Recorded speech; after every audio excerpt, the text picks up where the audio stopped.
Welcome, welcome, welcome to another Sunday of When Black Women Gather. This is Helen Higginbotham. I am the founder of this organization, and we meet on every Sunday to talk about topics that are important to Black women in general and sometimes other folks as well. And today I am so pleased, so pleased to have as our guest Dr. Janice Adams. And I hope you all read the article that I sent out for you to peruse beforehand. But if not, that's okay. We're going to cover it. Dr. Adams, thank you so much for coming to spend some time with us. How are you today? I'm really well, thank you. I'm delighted to be here. Yeah, look lovely. I'm loving that bread. Everything's working on you today. You look great. So let Hey, me that's what happens when Black women gather. we Black women gather, we bring out the best in one another, of course. So let me just start a little bit by telling you, like I said, I hope you all read the article that I sent to you. And if not, I'm going to drop it in the chat so that you can reference it as we're talking. Um, but Dr. Adams has such an interesting um, background. I mean, she's a author, a historian, a pianist. Oh my God, I saw that in your bio. I'm like, what hasn't she done? She's a groundbreaker. She desegregated schools in New York, and I know that's not what we're here to talk about, but how do we not talk about that? That has to have shaped who you are and how you become a historian, of course. But in a nutshell, she's an Emmy award-winning journalist, author, and historian. She originated the position of National Arts Correspondent for NPR and opened the New York News Bureau. She is the author of 11 books, including Sister Days, 365 Inspired Moments in African American Women's History, Her Glory Days, 300, 365 Inspired Moments in African American History was licensed by McDonald's, reaching 3.1 million readers. Glory Days in concert, produced by Warner. I'm doing a horrible job here. Sorry, guys. Produced by Warner Music Group and premiered on Nashville's Music Square. She is the founder of Harambe, a national book club for African American literature. And she's just a groundbreaker. And she's got, I think, over 11 published articles, books and articles. And in her 2024 speech, which I want to hear, Know When to Leave the Plantation, it went viral on social media with more than 2 million viewers. We haven't talked about that. Dr. Adams, I want to hear about that too. Just the title alone intrigues me, Know When to Leave the Plantation, because a lot of us don't know when to leave the plantation. So I'm Mhm. curious to hear about that. But today we're going to talk about your latest article, um, which like I said, I sent out to everybody. And can we talk about what inspired you to write that article? Well, thank you so much. Yes, I'll start with the article and the background to it. And then we can, uh, is there a way to get a show of hands in terms of how many people have actually read the article? So if you have, I won't over talk it. If you haven't, I'll make sure I introduce it. Is there a way to see show of hands or something? Let's see, we could have done a poll. Oh, I see hands. Oh, I Yeah, the see hands article was called too. Quiet as It's Kept, and it's on feminism. So, Yeah, I see hands too. Okay, so we're mhm, a little bit half and half. All right. right. The article actually, well, this is the book, Sister Days, and it came out a while ago. And I was actually during the pandemic rereading parts of my own book when I realized that because of the way the book is structured, it is an essay per day. Very quickly, this is the third in the series of books that I've written like that. Glory Days, the one that you mentioned, reaching, that McDonald's had licensed it. That was the first in the series. And for that book, and for each successive book, I would say, so what makes a Glory Day? What makes a Freedom Day, a Sister Day? And it was, for me, in the writing and the thinking through of the book, it had to be something that was absolutely true, factually correct. That's the first thing. Obviously, it's a book of history. But I wanted to know if it marked a turning point in our ongoing story. And then the third criteria is the most important one. So, what does it have to do with my life right now? And so during the pandemic, I started rereading my own book with that perspective.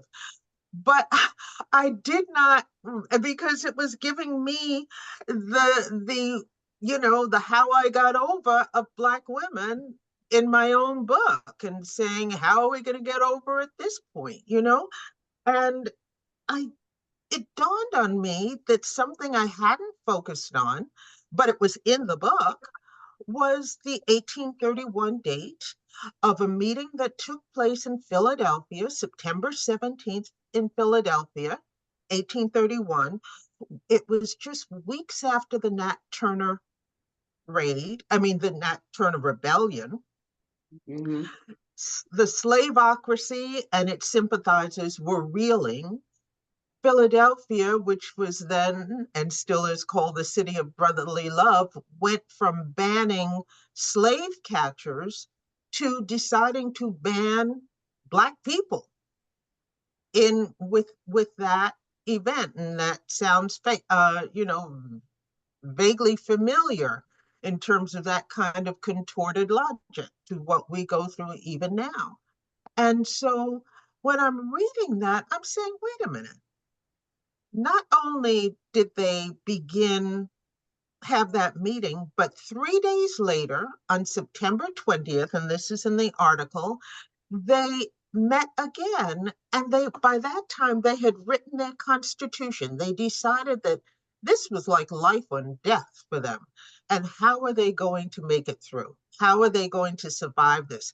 These were relatively Black women, privileged Black women for sure, relatively privileged women, who were not only free, and I always hate having to refer to free persons of color because that in itself is an insult. Um, Right. but that's who they were, and some of them were actually quite prosperous. And And yet, can we, one of the things that struck out for me, Dr. Adams, was that these women were privileged. And in your article, there seems almost uh, an indifference to slavery, to those who were still enslaved. And at some point, one of them, I think it's Miss it's Sarah Maps Maps Douglas, she Douglas. says the Yes. cause. She says when something happens, and then she says the cause of the slave Mhm. became my own. I was like, wow, were we really that separated? No, she was not. And this is, in a way, this is the language of the time. And I'm so glad you raised that. No, not only was she not oblivious by any means, but that was the way you spoke in that period of time. When you hear like Frederick Douglass's later July 5th speech, what to the Negro is the 4th of July. And you will hear in the opening of it, he is drawing people in, acting as though, he's surprised by different things. This woman was not surprised. Indeed, one of the women who was the wealthiest of them all, um, Harriet, uh, Harriet Fortin Purvis. She was the daughter of the very wealthy Black sailmaker shipbuilder, the Fortin family in Philadelphia.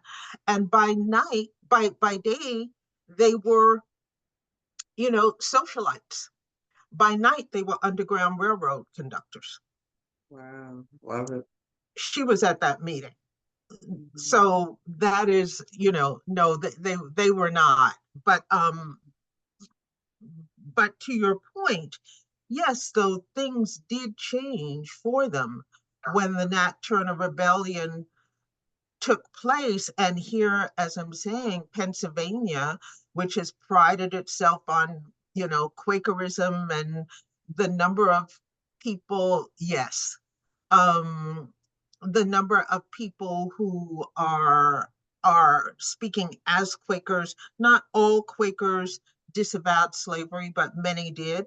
And to think that the people with whom they are walking the streets every day, the people with whom they commune in their meeting houses, are part of this group that is saying, you know, we think that we should not only ban Blacks, but they literally put up a bill where they are going to um, set a bond if anybody comes into the state who is Black. And the bond that they set is $500. In today's dollars, that was $11,600. Imagine yourself, you go into the city, New York City, and you're paying the subway or the bus or something like that. I've forgotten what it is now. Three, because we have the passes where you don't even pay for it. The volume purchase, but it's like $2.75, $3 for per ride. Anybody who arrives in Philadelphia is paying $11,600 just to come into the city. So but they realize that it is just like now, where people with whom we thought we were friends, or people we thought were friends of ours, and they're saying things are coming out of their mouths that many of us just can't believe. You have otherwise supposedly reasonable people with that insanity with Trump a couple of weeks ago. And I hate to even mention his name, but this idea that Haitian people are eating people's cats and dogs. And you have people repeating it as though there is a modicum of reason to that. It's a man who we know lies about everything. If he says today is Sunday, you better check, you know? And they are treating this as though there might be some truth to it, and at least we should investigate. What do you mean? Of course it wasn't true. But we have to also realize in today's terms, and then I'll come back to theirs, because these are the people who consider themselves better than that kind of thing. They also are kind of removed from their own history. And I don't mean the Black people, I mean the whites who are believing, or not really believing, but saying, well, we heard this thing about Haitians eating cats and dogs, we better investigate. They don't realize to what extent this kind of dehumanization has been a constant trope of American history. You have those images of Black people portrayed with tails. I remember when Malcolm X wore what were called horn-rimmed glasses, but at a certain point it devolved into saying that he had horns. So this has been a constant American trope. And it was then too. So yes, indeed. But now these people are literally feeling that iron fist at their door. That is what she is referring to, that iron hand of the slaveocracy, because people she thought were better than that all of a sudden are saying things that don't make sense. And which is as I which say, is where we are sitting today. in bond. Yeah. Yes, Which is where we exactly. are today, as we try and rationalize reconcile, how is it that otherwise rational people are supporting what's happening around us?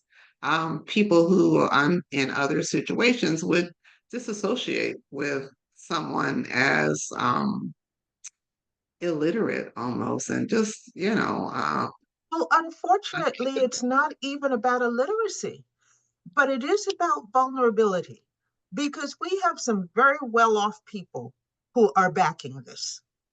We yes. have some very powerful people who are backing this. Were powerful people not backing this, it would not have gained traction. This is not a country that pays attention to people that they marginalize, even white people that they marginalize as powerless. So Mhm. a white person who is poorly educated, who does not have the advantages of other white people, if they say this kind of thing and it is not to the advantage of somebody well off, it's not going to gain traction. And also, it is so easy to even there demonize, and I'm not saying you are, but to our bent is to say that it must be some uh, uh, all the appellations that you think of, attributed to poor white people who would be responsible for this. Elon Trump, that is the right I'm name. Trump. I'm Yeah. glad I finally named it.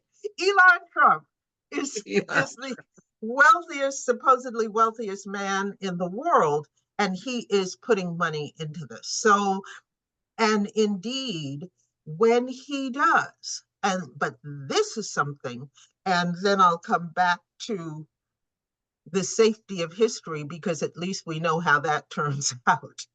Um, but but when he does, what is it that he wants? Trump has already said what he has promised Elon Musk for his support, and it is to name Musk kind of an overseer of the American government's wasteful spending, to control the spending of different departments and make sure that they are not wasting the taxpayers' money with unfair and undue regulations.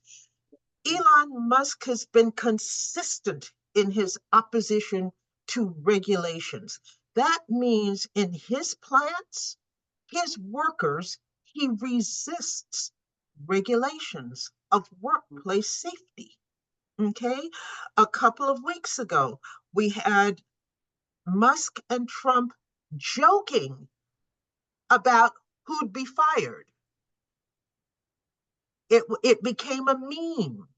They're laughing about Trump's "you're fired" as a joke. And that's right. That is what Elon Musk will get if Trump wins. Trump has said that he will appoint um, Musk to a special position where he will get to investigate government waste. So he gets to be in charge of the people who are regulating him to tell them they cannot regulate him. That so, that means that he cannot be regulated on things that the everyday person uses, the everyday person, their workplaces. So that is what we're talking about when we don't quite understand what power is and what it does and what it's seeking to do right now. When you think that, the idea that we are saying a man who filed for bankruptcy, I think it's 6 times, Good times. knows more about the economy and how to run a business and a government. He Right. does, he admits, know how to evade taxes by doing it. He has said that that was a smart thing that he did in terms of evading certain taxes. So this is something that people really do need to think through. But it was not, this kind of thing was not alien to that period of time, to the period of time in which we're talking about. We had people who are 1831, you are just decades, 6 decades after the Declaration of Independence in that same town. You have the battle cry for everything is freedom, freedom, freedom. And yet the majority of this country is not free. Yes. The 99% of Black people are not free. Indigenous people have been genocided and are being removed. Women are not free. Women are semi-free. White women are semi-free. And indeed, I'm going to point out another in a marker that I'm going to share. You will see and also the Declaration of Sentiments of the 1848 Women's Rights Convention.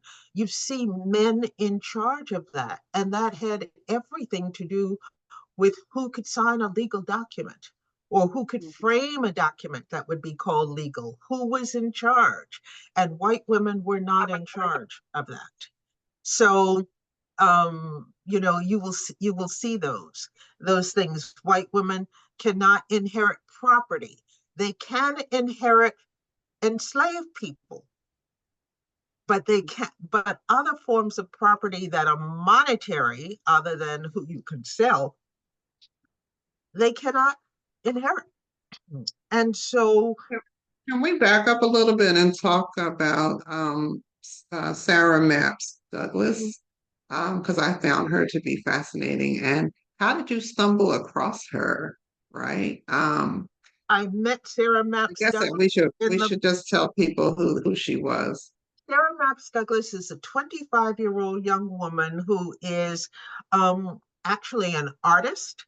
And one of the surprises about her is that she is the first known African American woman artist to actually sign her own work. She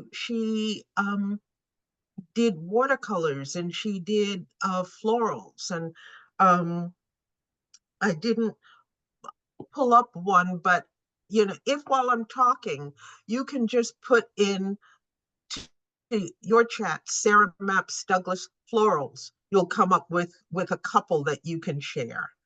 And I think people will find that interesting. So the in terms of Sarah Maps Douglas, I happened upon her in the course of doing my research for Sister Days.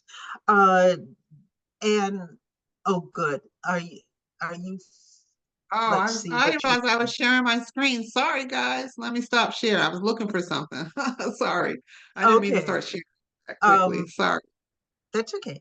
So, and I came upon her as this young 25-year-old woman who decides that she and her mother, and it's interesting how things do run in families. Her mother, Grace Bustill, Bustill Douglas, is actually the grand aunt of Paul Robeson. And so you get these interesting family dynamics that we still have. Let's face it, we still have. Um, it one family member can lift that family's boat, but it is whether or not we can lift all our boats that's the issue, and it does get passed down, even if we don't have huge amounts of intergenerational wealth. We have other privileges of education and vision that we get to pass down, and that's one of them. And so she was 25 when this Nat Turner rebellion happens, and she and her mom decide to invite family and friends to their home on September 17th of 1831. that's how I met her, in happening upon her in reading some letters in terms of studying for the book. And I found a letter that she had written to William Lloyd Garrison, who was the publisher of the Liberator magazine, that Sarah Mapps Douglas. And can you put that query into, can you just put that into Google, her name and florals, and click on images, and you'll see they will come up, several of them. I know that the Library Company of Philadelphia, some come up under that. Um, but and I just think it's important because, once again, we're talking 1831, to see the self-expression of an African American woman, and that she's actually painting florals. But she also later on starts her own school and becomes a teacher. And are you not finding it? It's my connection. My connection is really slow. I'm not sure what's happening Okay, here. hold on. Then while I'm It's talking, really slow. Yeah. I am going to kind of do Oh, go ahead, keep talking. I don't know what's going on. I'm telling you, my connection is like, what it's the it's world is it's going in on? It's my like not. it's so much a part of my research that it came up. And so I'm just going to share it right now, and then we can move past that. Um,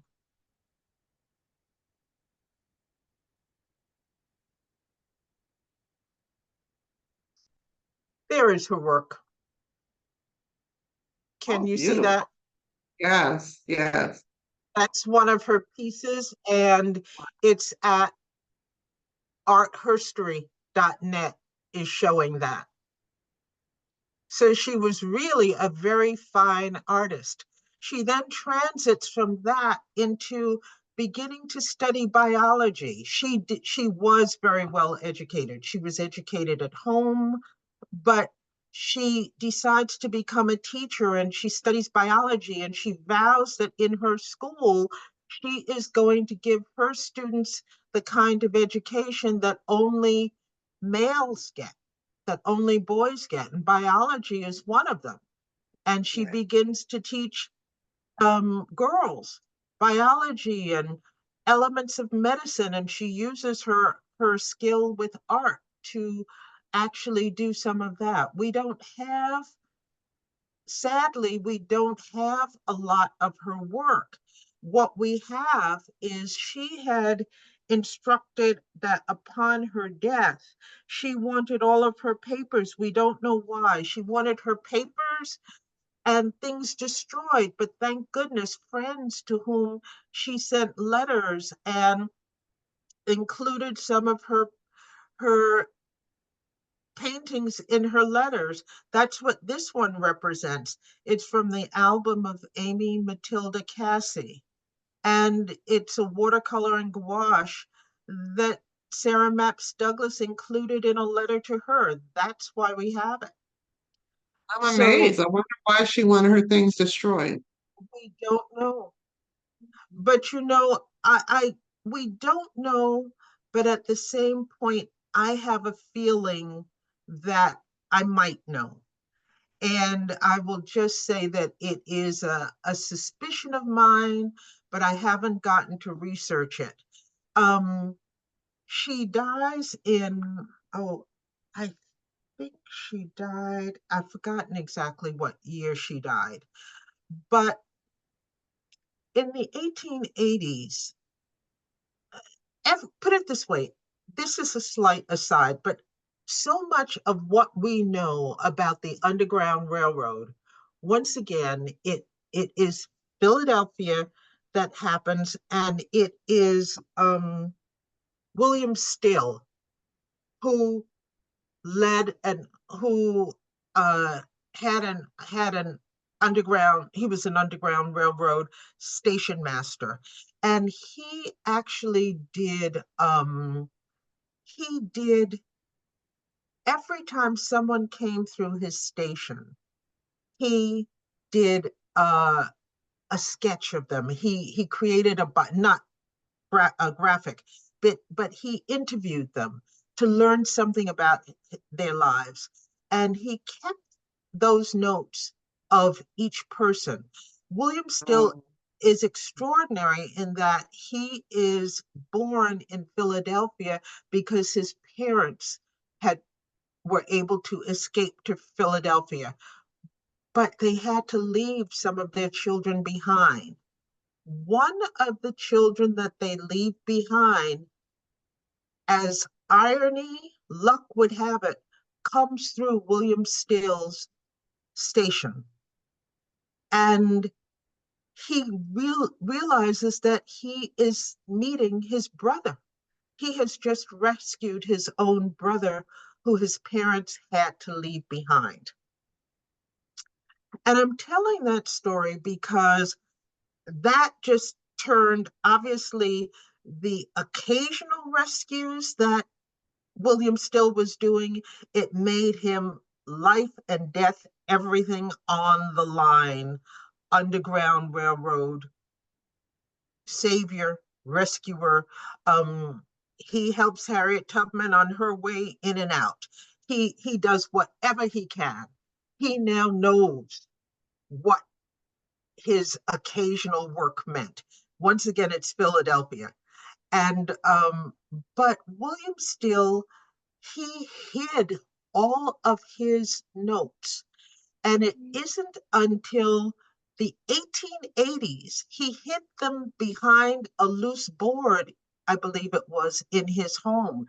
And it's not until the 1880s, long after the Civil War, when the 13th, 14th, 15th Amendments are 20 years into passage, that he decides that he feels comfortable enough to take those documents out. And so if anybody who looks up the Underground Railroad, William Still, it is a book that's in print now. You can purchase it now. You can also get it in e-text on some historic sites. But he was subversive, well, and considered subversive, and paying the price for being subversive well into the post-Civil War era. When you get someone like Sarah Mapps Douglas, who is, she and her mom are the founders of the women's movement in the United States. And when you get them and some of their documents, and they're writing to the Liberator, they're publishing things under pseudonyms in the Liberator. They are doing things to help other people. Their cousins and friends are conductors, the Purvises, who I mentioned. By day, they are these socialites. By night, they're conductors. When they are putting money into whatever they have. In fact, Sarah Mapps Douglas was known to be, quote, not a flashy dresser.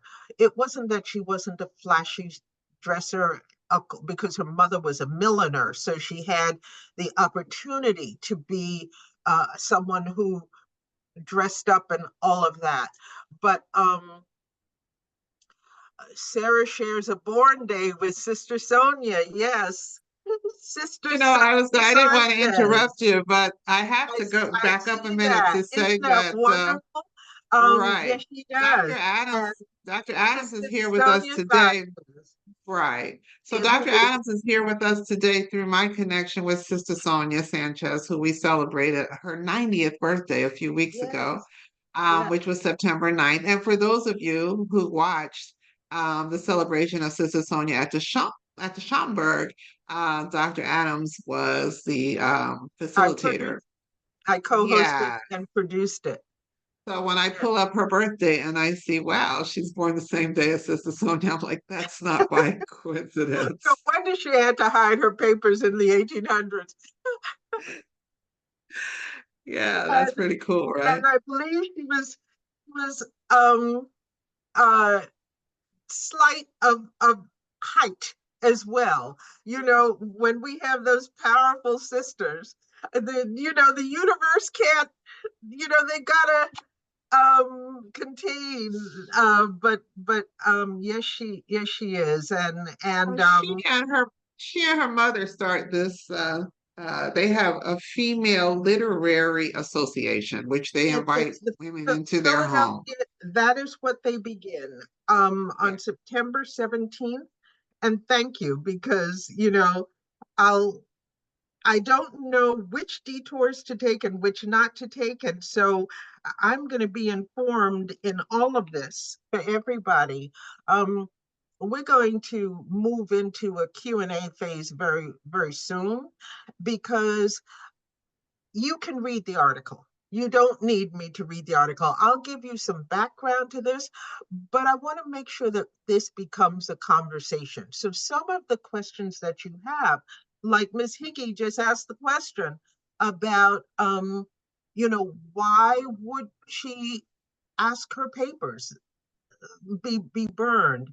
And I'm speculating, but I am serious, and you mentioned Sister Sonia. In the process of doing the research for her birthday celebration, I came upon an interview that I had done with her that was in the archives, of which I did not have access to any longer. It was in the archives of State University, not State University, University of Massachusetts at Amherst, where we both lived at a time in Amherst, Massachusetts in the early 70s. And that, working for WFCR up there, is what brought me to NPR as a correspondent. And one of the interviews I had done on November 30th, well, it aired on November 30th, 1974. So exactly 50 years ago in a couple of weeks, was with Sonia, and it was in the archive. And in that piece, she talks about how people did not want to believe that the FBI had tracked her. And as a poet, as a poet who was simply speaking truth, but her life truth as an African American woman and poet, that's what it was about. And had actually gone to her landlord and told them to get rid of, to dis, dis I'm trying to think of the word, but essentially force her out of her apartment. The FBI did that. We did not, at the time that she was talking about that, people still did not want to believe it. But it was the COINTEL program that was revealed later in the 1970s. I think it was in 76, how people who were advocates for civil rights, advocates for human rights in the United States, were being tracked by the FBI. We were the subversives. So when we refer to William Still or to Sarah Maps Douglas as the subversives of their day, that gives us a sense of what their lives were like. And no, they were not that. They were not innocent of the plight of the slave by any means. But anyway, she and her mother on September 17th, 1831, they, as I say, they invite friends to their home within 3 days. They essentially have written their constitution. This is Philadelphia. I'm going to share uh, that with you. A little snippet of it is in the article that I've sent you. And in fact, you can, if you started to share some of the things that were in that article, Ms. Hickey, if you would. And um, you will see, but I'm going to share with you the full page that it was on. So she does, they write their constitution, and within 3 days, they then gather their friends again, and they create what is called the Philadelphia Literary Association. I mean, the Female Literary Association of Philadelphia. It has two distinctions, because it is the first known book club, period. and some say worldwide. Safely, I can say in the United States, it's considered the first known book club, and it was started by these African American women that day. They they had been a term that had been going around saying that what people needed as part of the abolitionist movement was a mental feast. And so she determines they call this their mental feast.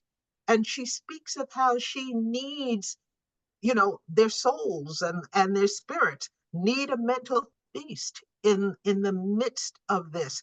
And the ability to come together and read with this Female Literary Association of Philadelphia. And who are they reading?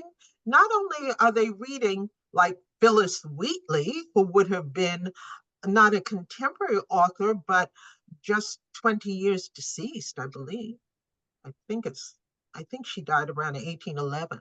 So her mother and grandmother would have known, been contemporaries. Um, but they are encouraging each other to become writers. Uh, Ms. Higgy, you've mentioned my doing possible doing a writers workshop for when Black women gather, and I certainly would love to do that in the tradition. See, they envision these women walking the rain-slick streets of Philadelphia at night at a point when there is a curfew being put on people because of the Nat Turner Rebellion. And a curfew is about to be imposed, but they are coming out to meet together. That's the first clandestine thing they do. And imagine them in their bonnets and their gloves and very proper women. And in from a gloved hand, they have a box and they are putting their writings anonymously in this box that they then choose one of the writings that week to read and share and critique as an expression. That's what they do as the Female Literary Association of Philadelphia. They are encouraging their own voices. They write this Constitution, but by December 3rd, they publish the Constitution. That is the clip that you actually pulled up. What I'm going to pull up is the full page of that Constitution. And I want to show it to you in context so that you will hear people say, oh, Janice, this can't be true. You're making it up. Of course, that will be the charge. It is not an accurate charge. But this is the Liberator page 4. It was a 4-page newspaper. And there on page 4, you'll see page 196, because this was the first year of the Liberator, the bound versions of volume 1. This is the December 3rd edition. So in the bound version, it becomes page number 196, but it is the 4th page, and there it is in context. Female Literary Association. At a meeting, I'm going to try to see how much larger I can make it. At a meeting convened in Philadelphia, September 17th, and they go on to say, and they say 7:00 in the evening, and then pursuant to adjournment, the society met September 20th, when the following preamble and constitution were read and unanimously adopted. Once more, let's put it in context. These are Black women writing for themselves. These obviously are Black women who have the privilege of being very well educated, but in a way, when you think even to, let me just finish this statement. In a way, when you think of how Donald Trump insists on calling every Black woman of accomplishment low IQ, that this is what they were afraid of even then, because it wasn't just Thomas Jefferson who could write a constitution. It was this group of Black women, including a 25-year-old, who wrote this constitution, conscious that among the various pursuits that have engaged the attention of mankind in the different eras of the world, none have ever been considered by persons of judgment and penetration as superior to the cultivation of the intellectual powers bestowed upon us by the God of nature. It therefore becomes a duty incumbent upon us as women. Yes, they were speaking as women, as daughters of a despised race, to use our utmost endeavors to enlighten the understanding, to cultivate the talents entrusted to our keeping, that by so doing, we may in a great measure break down the strong barrier of prejudice and raise ourselves to an equality with those of our fellow beings who differ from us in complexion, but who are with ourselves children of one eternal parent. And by his immutable law, we are entitled to the same rights and privileges. Therefore, we whose names are hereunto subscribed do agree to form ourselves into a society for the promotion of this great object, to be called the Female Literary Association of Philadelphia, conscious also that rules and regulations, when properly enacted and administered, are for the well-being of every community. We therefore adopt the following constitution for its government, and there are the articles of their constitution. Okay. And the final line, after some suitable bylaws were passed, the meeting proceeded to the election of officers and then adjourned. That's who we are, that's who we were, and that's who terrified those who would traffic in human lives. So these women meet in Philly. Black women across the nation, also of equal status, also start having meetings. And then at some point, all up the coast, every place where the liberator reaches, you find these other Black women's organizations meeting all up the coast of the United States and into southern points too, where the liberators just beginning to take hold. so how is it that so it grows amongst Black women. At what point and how do white women become involved in the movement? That is, I'm going to share with you in Philadelphia with this group. I'm going to share with you another item. Oh, I have to share it not this way, but through my, hold on, I'll pull it back up. I have to share it this way.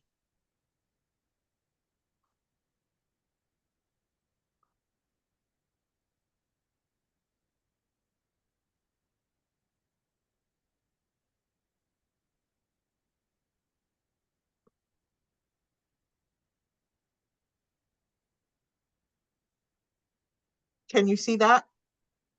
Yes. Oh, wait a minute, hold on. That's not, I want to share that one after, hold on. Hmm.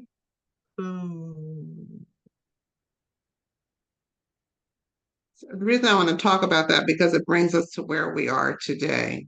Yeah, Um, it does, but I actually shared, we'll come to this one, but there's another one that I had that I wanted to share with you separately.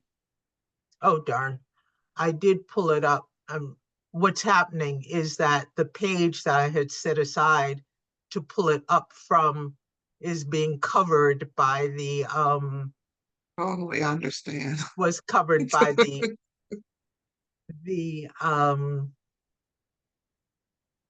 was covered by the uh our our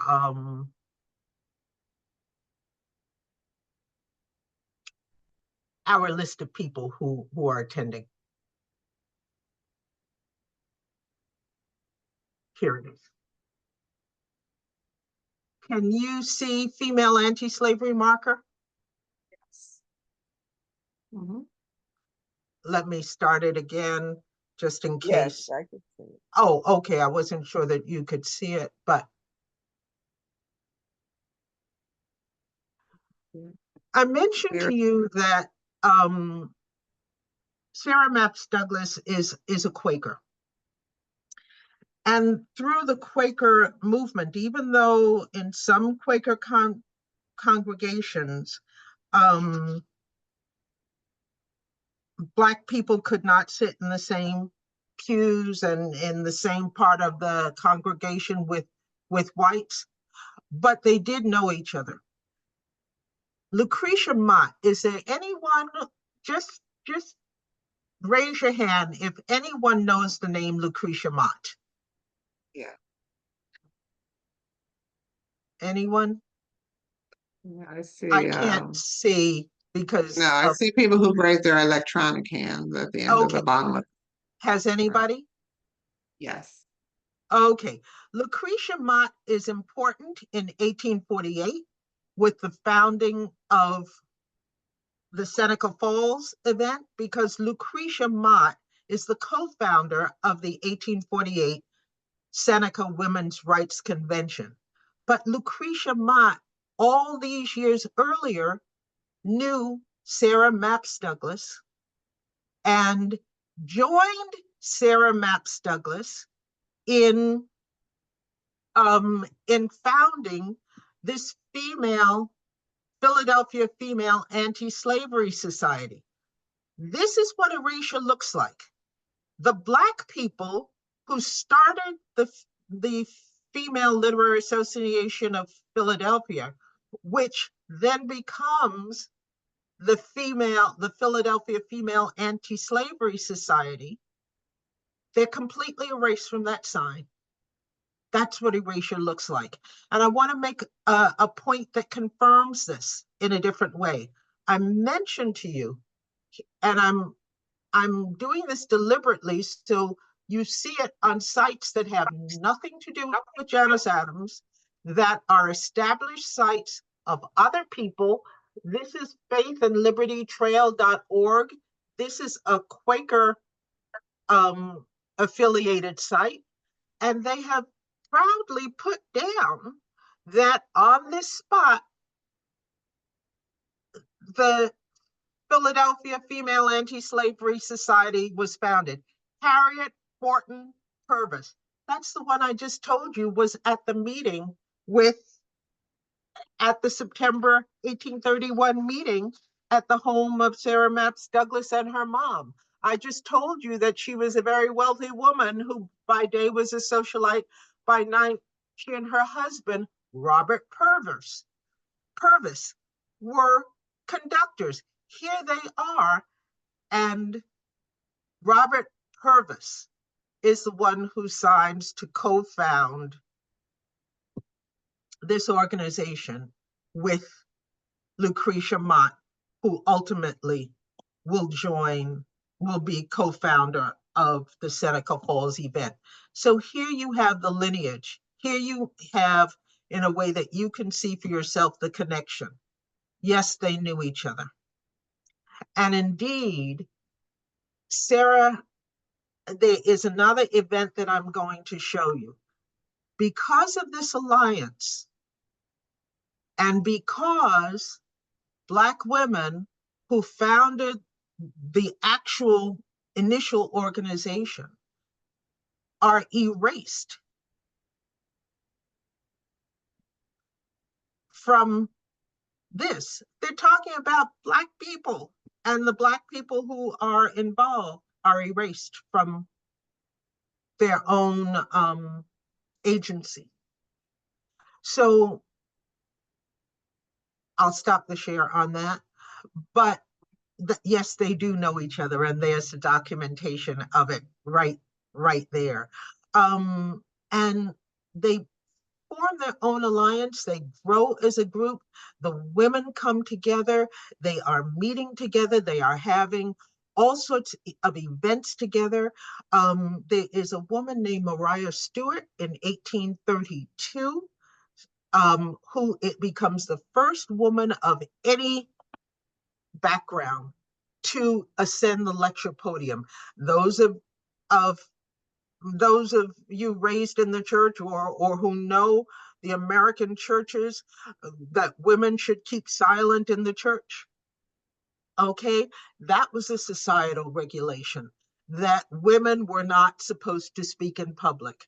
Maria Stewart becomes the first woman of any race to actually ascend the lecture podium and speak for women's rights. And she says, and this, by the way, is in the article that you have, so you can read it for yourself. But she says, "O ye daughters of Africa, awake, arise. How long shall the fair daughters of Africa be compelled to bury their minds and talents between a load of iron pots and kettles?" Well, frankly, that was the call to action for women of every race at that time. And what does the public do by 1832, the end of 1833, actually?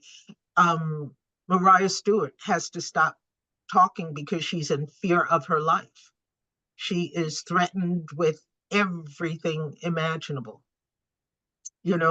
I'm going to make a quick aside. You mentioned that I had started Harambe, which was the first national book club. It was in the bio. I also started a children's publishing company called Backpacks that still exists.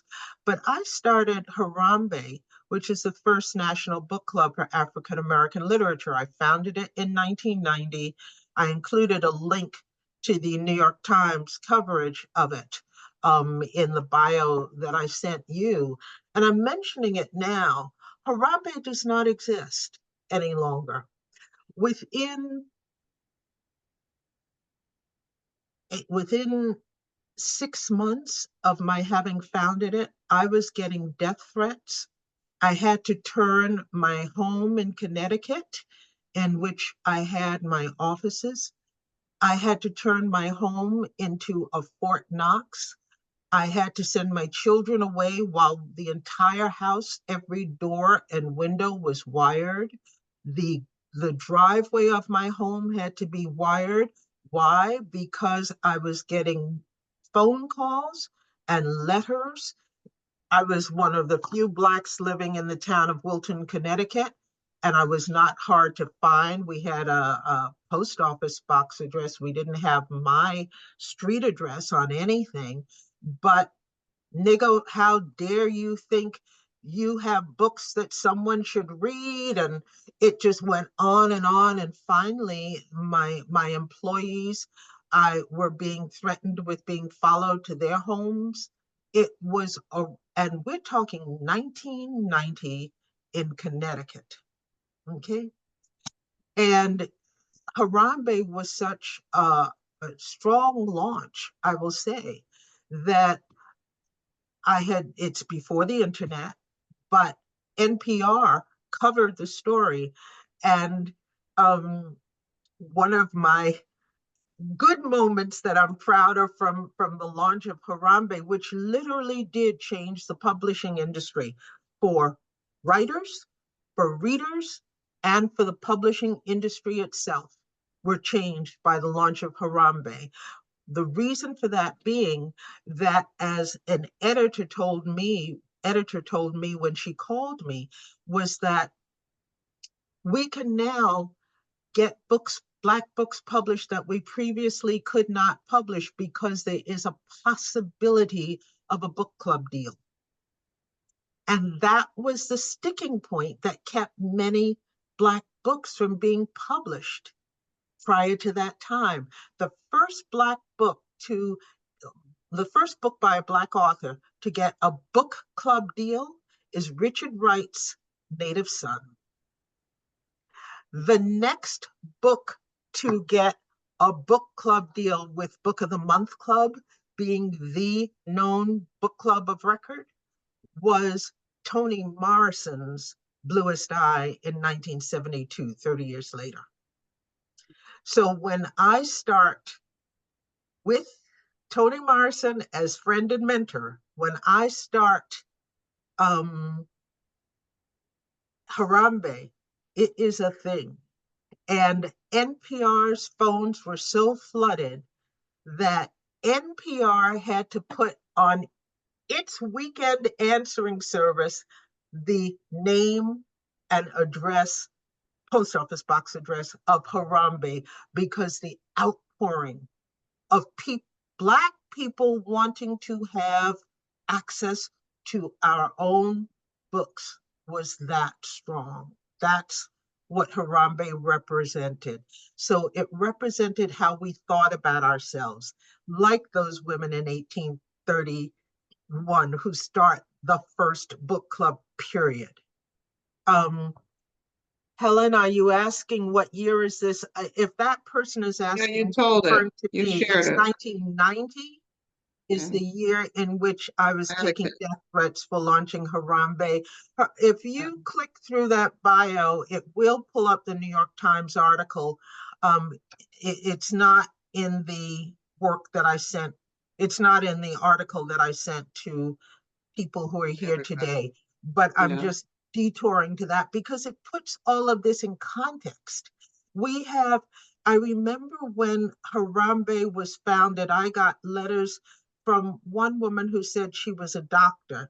And she said, all my life, I've been studying about the human body. Now I get the chance to learn something about myself. We had, another time we'll talk about Harambe and what it represented to Black people. But when we even gather today, we are gathering in the spirit of those women, September 1831, because we are that first gathering of women to say we are gathering for our lives and for our righteous minds. Mariah Stewart is the first one who ascends the lecture podium to say, why should any woman be buried beneath a load of pots and kettles and not be able to exercise her mind? And these African-American women write a constitution at a time when, forget that most African-Americans were not allowed to read and write because they were enslaved. We have to understand that at that point, most Americans did not read and write. And that's why reading and writing is considered such a threat to the general public, is because most whites were not reading and writing. Just a quick aside, we think of logos now. We look at a place like Colonial Williamsburg and you see the shops with the shoe hanging outside, or the shops with other symbols, physical symbols. It's because people could not read. So those images, those little markers outside are to tell you what this shop is. Okay, that's the period, that's 1750s to 1770s and the lead up to the Revolutionary War. And we're talking 60 years later in 1831 that this is happening. So that is, we have, putting all of that in context, most of the American public is not literate. Most of the American public can be easily controlled. Women have absolutely no rights. They are better off, definitely, than Black people. White women are, but they are conscribed as well. Someone said relative to the book banning now, absolutely. That's why banning books and banning reading, no, keeping people ignorant of their history, the true history, is a priority. America does not want people to know the history of America. If you did know, you couldn't be so blithe about talking about greatness. What is great about genocide? What is great about 246 years of buying and selling human beings, including some of whom are your own children? What is great about that? What is great about the era of lynching that comes into place in 1896 and marginally ends in the 1960s with the civil rights movement? At this very moment, and this is an aside that is not an aside, but at this very moment, strictly by the numbers, the number of innocent Black people, unarmed Black people killed by police last year and then the years previous, but I end with last year, not because this year is different, but because the numbers haven't been compiled to the same extent. On average, the number of Black people killed by police exceeds the number on average per week, I should say. On average, the number of Black people murdered by police per week is higher than the number of Black people lynched per week at the height of the lynching era. That's what we are living through in this period of time. Okay? Yes.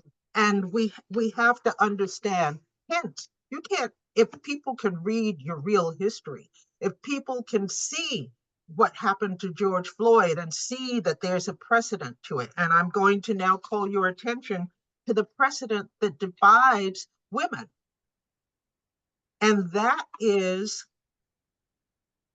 1838.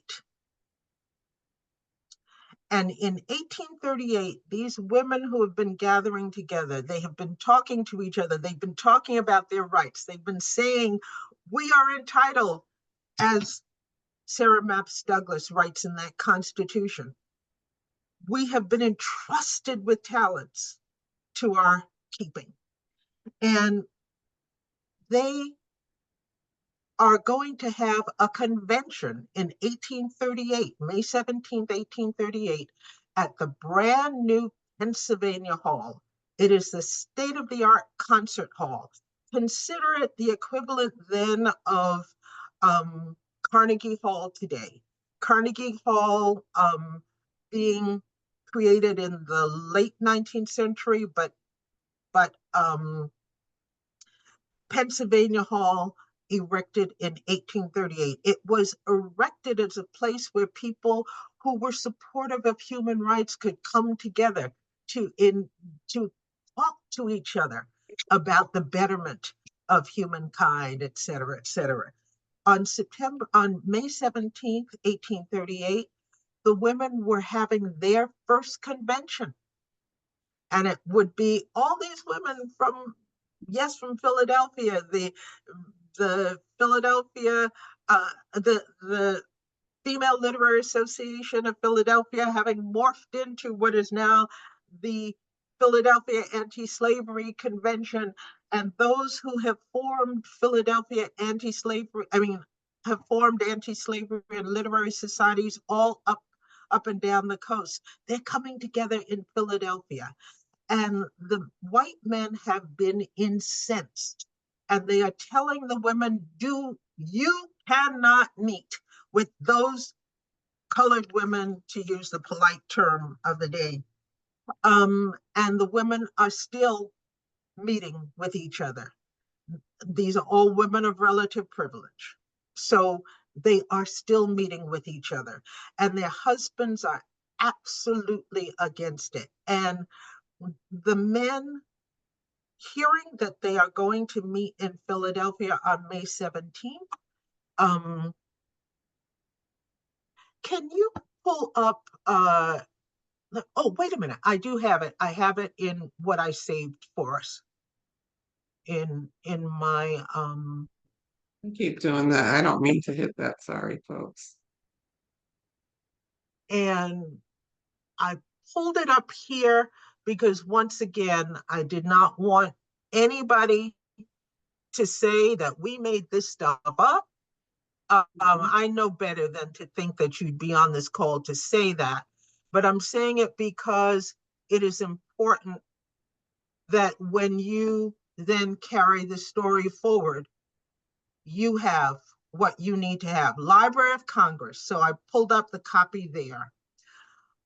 Destruction by fire of Pennsylvania Hall on the night of the 17th of May. That's actually the name of the painting that was created in real time for the newspapers to show what had happened.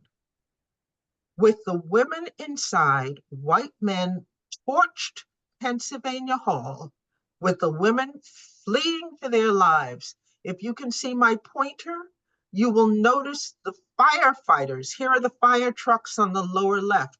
You will see them arching the water away from Pennsylvania Hall so that it will be allowed to burn. Something.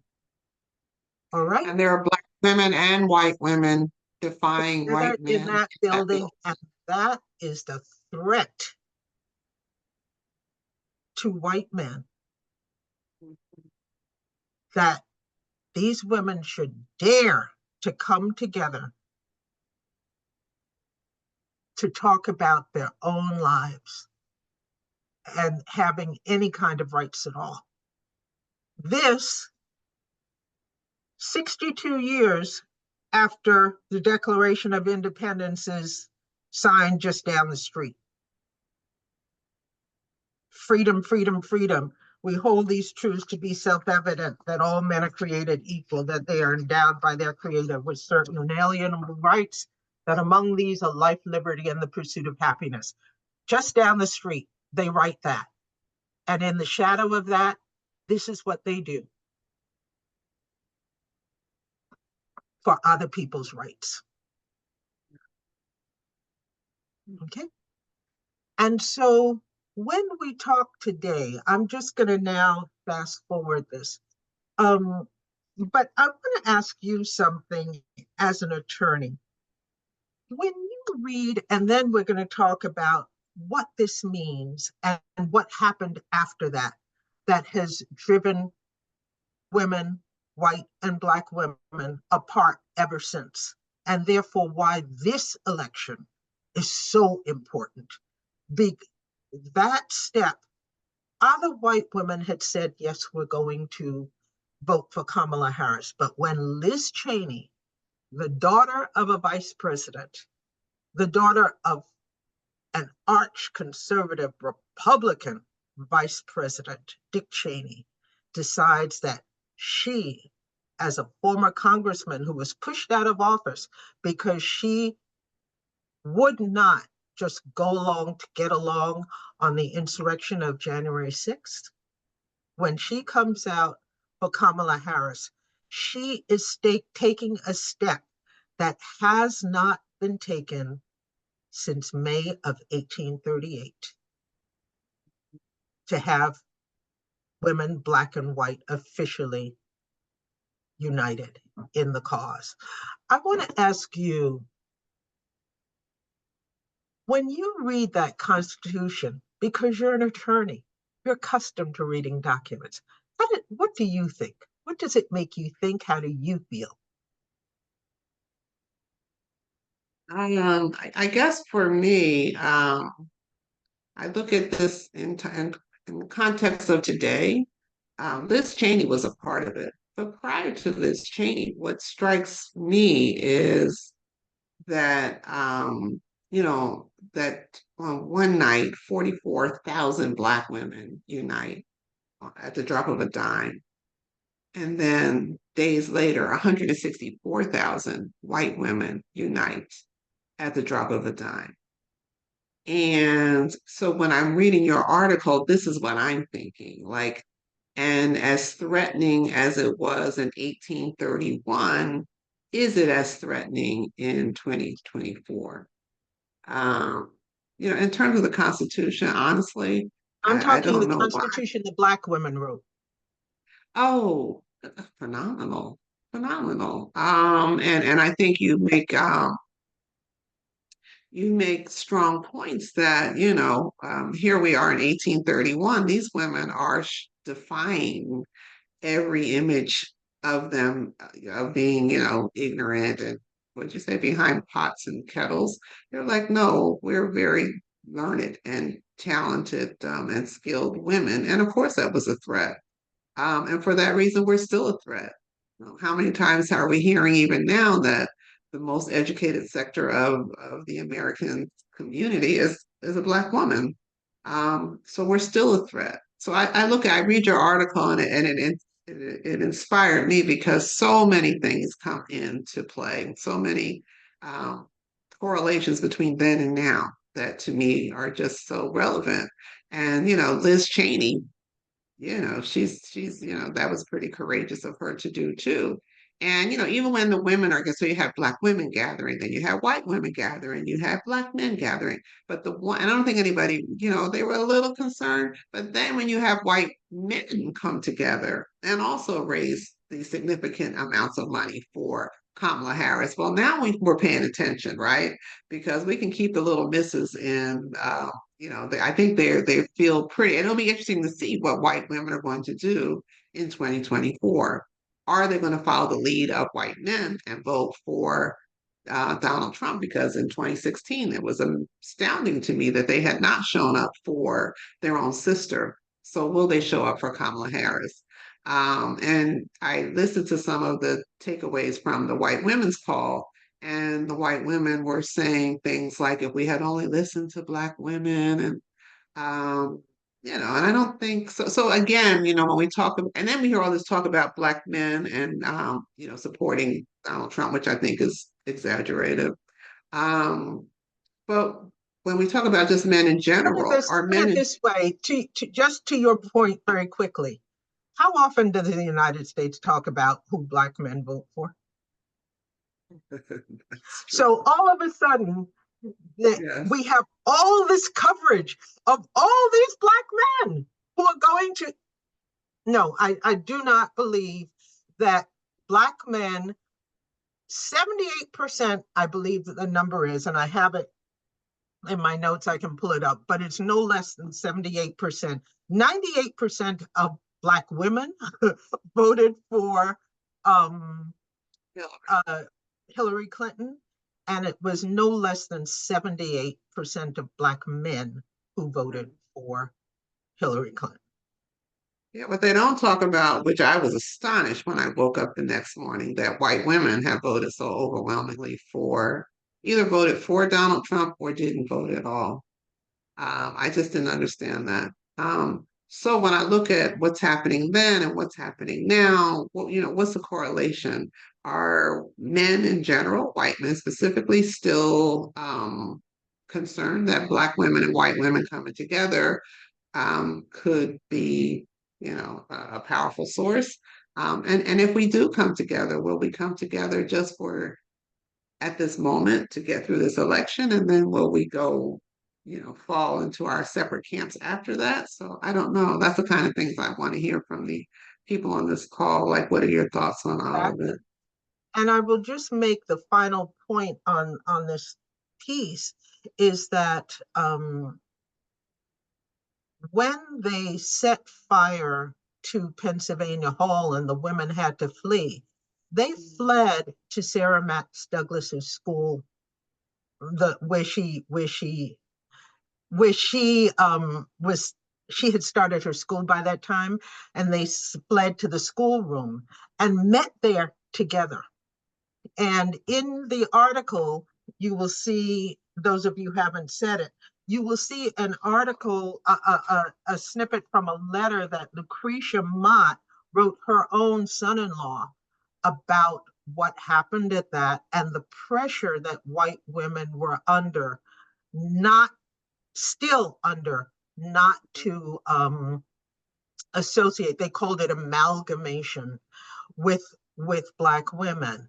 Um, but but for quite a while, the white women did resist. But I think the bridge too far for them was the Pennsylvania Hall, and so by 1848, when Seneca Falls happens, no Black women are in attendance. We don't even know if any Black women were invited, but none were in attendance.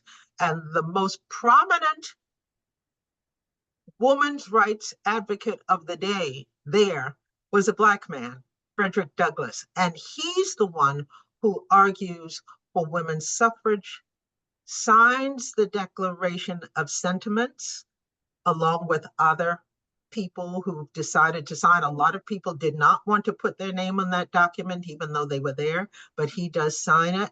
And it is because of his advocacy that they have a voting rights clause for women in that Declaration of Sentiments.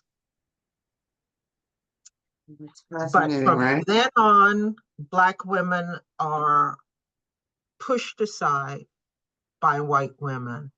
And Lucretia Mott, as I say, who is part of, she's the co-founder of the derivative organization, and she's in the schoolroom, and she's in the fleeing the fire, and she's in the schoolroom, and she's writing to her son-in-law and all of that. But she's the co-founder of the Women's Rights Convention of 1848. And there's nothing wrong with venerating that 1848 convention as a milestone in women's history. But there is something wrong with the idea that Black women have been expunged in order to do so. Seneca Falls is, and I mentioned that, I think I still have it in the longer form of the article, it's there. I don't know if it's in the shorter form of the article. But Seneca Falls, for heaven's sakes, is Seneca Falls for the Seneca people, indigenous people of that area, the actual, people who less than 100 years have had their homes, been removed from their homes, the Seneca people. That's a matrilineal society. They too could have had a lot to contribute to that conference at Seneca Falls. They were part of a matrilineal society that jointly shared power between men and women among the Seneca. And the Seneca are part of, you will hear it called the Iroquois Confederacy, but among themselves it's called the Haudenosaunee Confederacy, which is an organization of 6 indigenous nations, among whom are the Seneca. And there is a continuing resolution. I haven't pulled it up, but it's in the congressional record, where that they acknowledge the fact that even George Washington acknowledged that the form of the US government is based on the Iroquois Confederacy. So this group of 6 indigenous nations that forms the Haudenosaunee or Haudenosaunee, I've got to get the pronunciation better, including, they were not all matrilineal, but the Seneca were. Even their presence and knowledge of what women's rights could look like were not included at that conference. You don't have to expunge all of our history to honor the milestones. And so back to your question, what are we going to do the second time around? It's taken us from 1838 to roughly 1838, 1840 to now for white women to join with something Black women started,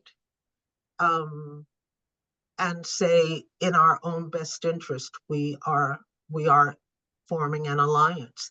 Will they keep it through election day? Beyond election day. Yeah, Well, good hopefully, question. but the first step is election day. Right. We talked about this some weeks ago, and will there be an ally? We talk about being allies anyway, but are we really allies? And it's moments like this that it's gonna show whether we are or not. Yeah, I couldn't help but think about the whole Me Too. As I'm reading your article, I'm thinking this is the same thing that happens with the Me Too movement. It started by a Black woman in 2006, and it Brought about evolves as a white woman's movement. Now, because of social media and real time reporting and what have you, there has been some recourse there, but prior to that, it was pretty much the same situation. So, listen, we've listened a lot. So, I want to open it up for questions for anybody who's in the audience who wants to ask a question. Linda, I saw your hand up earlier. And Linda, I'm sure you have a question because you always do, and I love you for it. But Lyndon, I think you might be the only guy here. But what's your question, Mr. Beckford? No, I checked. It's like maybe three or four others, but even Oh, if is I'm it? this, Let me see. yeah, even if I'm the Oh, only Yay. one, brothers. Okay. yeah. All I've right. been in the room before when I was the only male. I've been in the room when I was the only black person. So I know how to handle my own. So I Good. represent. Um, Represent. First of all, I want to say to Dr. Adams, I find your presentation very informative. I Thank you. was not familiar with what you wrote until today. So I want to salute you on the work that you've done. I also Thank you. uh, want to go over something very quickly. First of all, what this has shown me is that there was this, I guess you could say, um, working together. That's not the term I want to use, but lack of a better word, working together that took place way back in the day. You said what, 1830 something? I mean, this is when slavery was in full effect, which kind of changes some things as it relates to post-slavery. By that I mean, and I'm going to speak very bluntly here.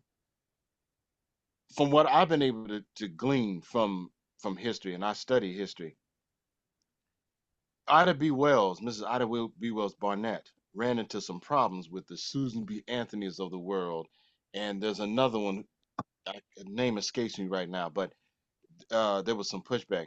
And then when you fast forward to the era of your era, because you come out of the same era as my mother and father. Mhm. This is the first time, from what I've been able to see, where you had uh, black women, a segment. Let me qualify that: a segment of black women who were working in conjunction with white women, and it was against our interests. And for that, it's somewhat not somewhat. It is problematic. This is different from what the era in which you're describing. So my question, Can I just ask you to clarify what you mean? Well, I want to come back to the Susan B. Anthony comment, but um, yes, I see there's a question that says our dear um, friend and sister Sonia is on the call, and we definitely will ask her to say hi to everybody. But I'm going to go ahead and answer, since we've just sprung that on her and you asked me whether or not we should. I'll give her a chance before we just open a mic on her. Uh, since she really is here just as a friend and as in her own private domain. But thank you. The person, what is your name? The person who's been speaking? Lyndon Beckford Jr. Hi, hello. Thank you for coming on the call. Sure. I want to clarify one thing regarding, you mentioned the Susan B. Anthony. Susan B. Anthony was not antagonistic to Ida B. Wells. In fact, Ida B. Wells used to stay in her home when she traveled.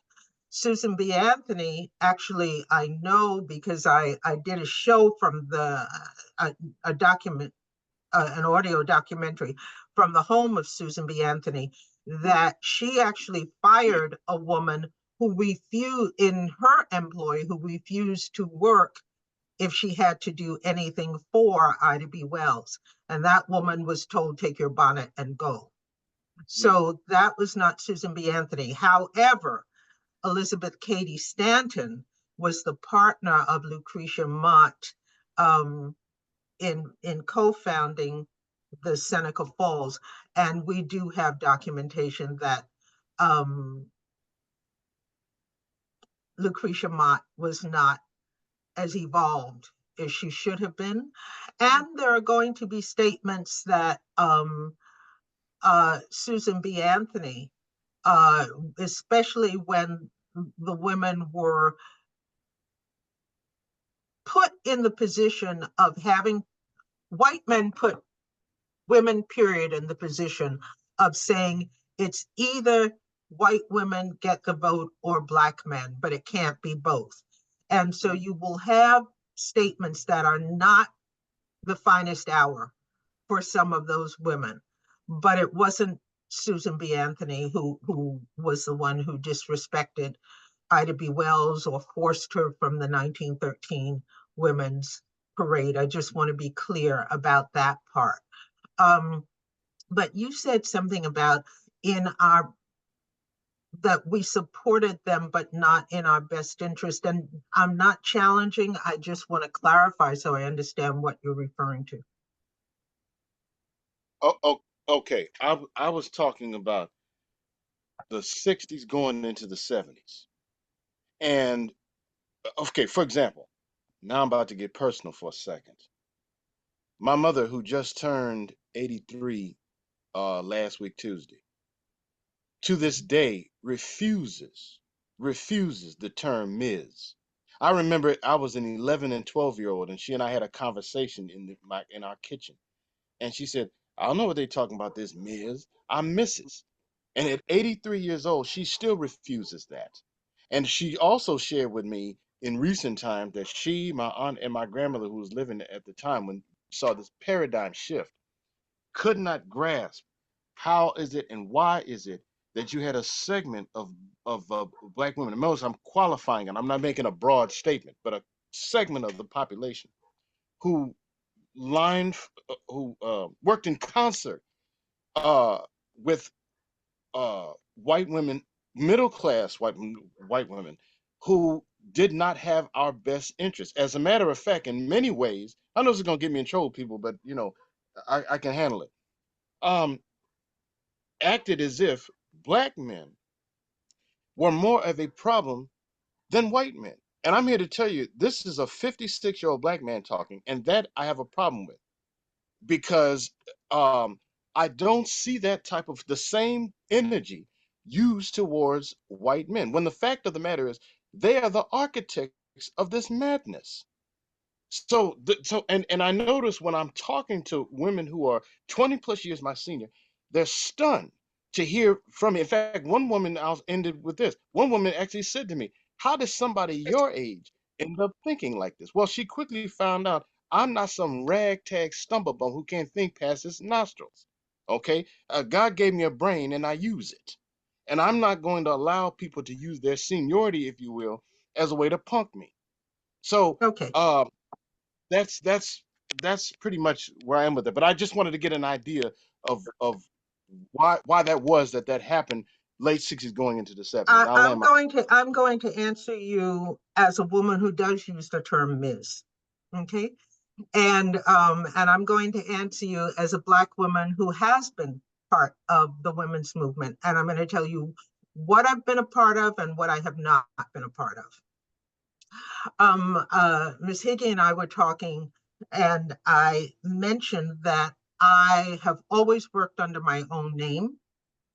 My married name is Roach. I could be called Mrs. Roach, and am called Mrs. Roach, but I have always worked under my own name of Adams. And I'll tell you why. Because I remember writing early on for Essence magazine. I went into I had done an article that Essence wanted me to publicize, and I did. And I went around and I, did various uh, interviews with radio stations about the article.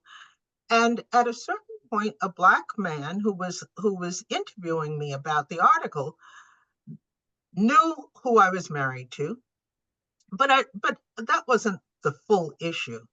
Um, but he just said to me, "How did your husband ever let you write something like this?" Mm. And I am telling you that I use the term Ms. and I do use my own name because as a Black woman, I have that double consciousness. I am absolutely aware of what it means to be a person of African descent, an immigrant person of African descent as well. My 4 grandparents are all immigrants. And I am absolutely aware of what it means to be a person who is a woman. And there is a really important statement that a Black woman coined, Gloria Null, and she made it the cover of a title of a book, and it was all the men are white.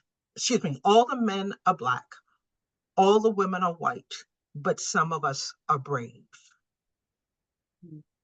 And as a Black woman, excluded, even Ella Baker and Septima Clark talked about how Black women were excluded from conversations about the civil rights movement, how the only Black woman who was allowed to speak on stage of the March on Washington was the exotic Josephine Baker, who came up with her Legion of Honor medals that she had been awarded by the French government for working as part of the resistance in World War II. That was the only Black woman allowed to really speak. And she spoke not for herself, but she was the one who then spoke to talk about other women in the movement who were not allowed to speak. On the other hand, we have white women who have expunged us not only from the record, but from the movement too. But we absolutely know what our lives are like as women in the United States, regardless of color. And so we have that dual consciousness. I can tell you the horror of my children being born in a hospital in New York City at a time when Black doctors were not allowed hospital privileges. All right? So it is important to put it in context. It is in my best interest as a Black woman to be as full a human being as I can possibly be. And that does not mean that I have to shy away from either part, as though there are only 2 parts of my identity and there are clearly more. But either my race or my gender, I refuse to shy away from the rights, privileges, and deficits accorded me in the name of either of those. Well, I just have to jump in real quickly because we talked about this last night, you and I. I am very clear that I am not a feminist, so much so that I made a t-shirt that says I am not a feminist. And the reason I say that is because, and that's why this is so fascinating to me, because, and I was glad also to hear you talk about Susan B. Anthony, right? Because, the feelings that I've always had about the feminist movement was that, it became glamorized when we got a name, when white women had to get jobs and go to work and what have you. But that had always been, we didn't want to be feminists. We were running the household and we didn't want to. And I think I just always resented that somehow something that we had always been doing by a matter of survival now was some cute little, I remember the commercial, wow, I'm a woman, I can bring home the bacon, burn it up in the Mhm. pan, all that stuff. And it was like, it just never resonated with me. And young women don't know about the MS, right? So I've also rejected MS because that's how strongly, and I understand why why it came about, because women, if you were married, then certain, well, whatever your status was, certain assumptions were made about you. So You if also MS, disappeared. Yeah, I mean, MS made it you disappeared right, from right. You, as a society. single woman, you were this, assumed to be this as a married one. So I get why MS came about, but I still use MISS because of my yeah, it's because of my rejection of the whole feminist situation. But when you try to travel, if you try and fill out travel documents with MISS, it thinks you're a child. I'm kind of forced to use MS. But anyway, so I'm with Lyndon's mom. I just have never embraced the whole MS because I feel very strongly. And people say, oh, Helen, of course you're a feminist because you fight for equality and this and that. I do, but I don't want to call myself anything. So we have some Black women who will say, well, I'm not a feminist, I'm a womanist. I just think we're Black women and we've always had to fight for anything we've ever wanted. So I don't really need a label. But anyway, I hear what you're Yeah. saying and I strongly I have yet support to that. meet a man who was not masculist. Masculist. I don't think I've ever even heard Meaning, that word. well, I use it because that's the first of all, I don't Feminist. particularly use feminist. I just say women's rights, which is what Right. to me it's about. But beyond the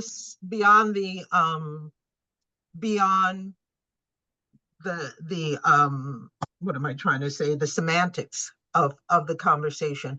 I have yet to meet a man who was not in favor of men's rights. So Right. why do I have to back up on whether or Right. not I say I am in favor of women's rights? It just doesn't work for me.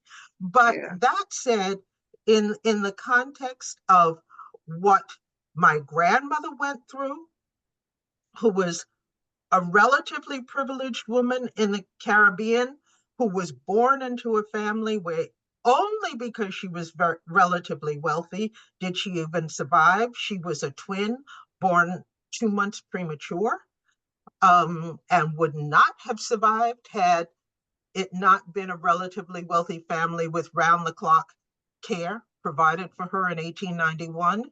But when she arrives here in the United States, the only job she can get is as a maid, and people are calling her Myra by her first name, but they are Mrs. This and Mrs. That. And even Dr. King, in that letter from a Birmingham jail, he has that phenomenal sentence: when this happens for one and that happens for another, when this happens and that happens. And he said, then you will know why we can't wait. But one of those whys is when your first name is always boy and your last name is nigger, when your mother can never be called Mrs. we Mm. it The point is that we live in a dysfunctional society, and Yeah. anytime you pull one little piece of it and say I'm going to, then there's a stumbling block on the other, because the root of it is dysfunction. Right. For sure. I see two hands that are up, so let's get to those real quickly. And I'm so grateful for your time. I don't want to abuse it. Miss And the Bay? time of those who joined us, I thank you all for coming out on a Sunday evening. Miss Bay is from Philadelphia, so I'm sure she feels strongly about all of this. Her. Good afternoon, family. How's everybody? Hi. Good. How are you? I'm doing good. I just wanted to make a comment on a couple of things. And Helen, I just don't have words. You always bring very interesting people and very interesting topics. So, and Dr. Adams, I'm very pleased to meet you. Um, I'm gonna Thank go you. off camera because I'm not looking my best today. But anyway, I just wanted to say, I, I was just honored to have lived on a street called Lucretia Mott Way that's in Linwood Gardens and Elvis Park in Philadelphia, is right along Cheltenham Avenue, Elvis Park. And I didn't know at the time what a Lucretia Mott was or who a Lucretia Mott was. And I was really astonished when I found out and said, whoa, you know, here they have this amateur Black revolutionary living on a street that is named after the Underground Railroad, one of the founders of the Underground Railroad. So on to that, I don't want us to forget about the white women that were involved in the abolitionist movement, for who we may have never made it out. Harriet Tubman and all of those that came before and after her may have not made it through without their assistance. The white women, not so much the white men, because a lot of times those white women had to hide slaves that they were helping from their husbands. Also, while we're mentioning women's gatherings, I just want to share that we are 2 days past the 27th anniversary of the Million Woman March.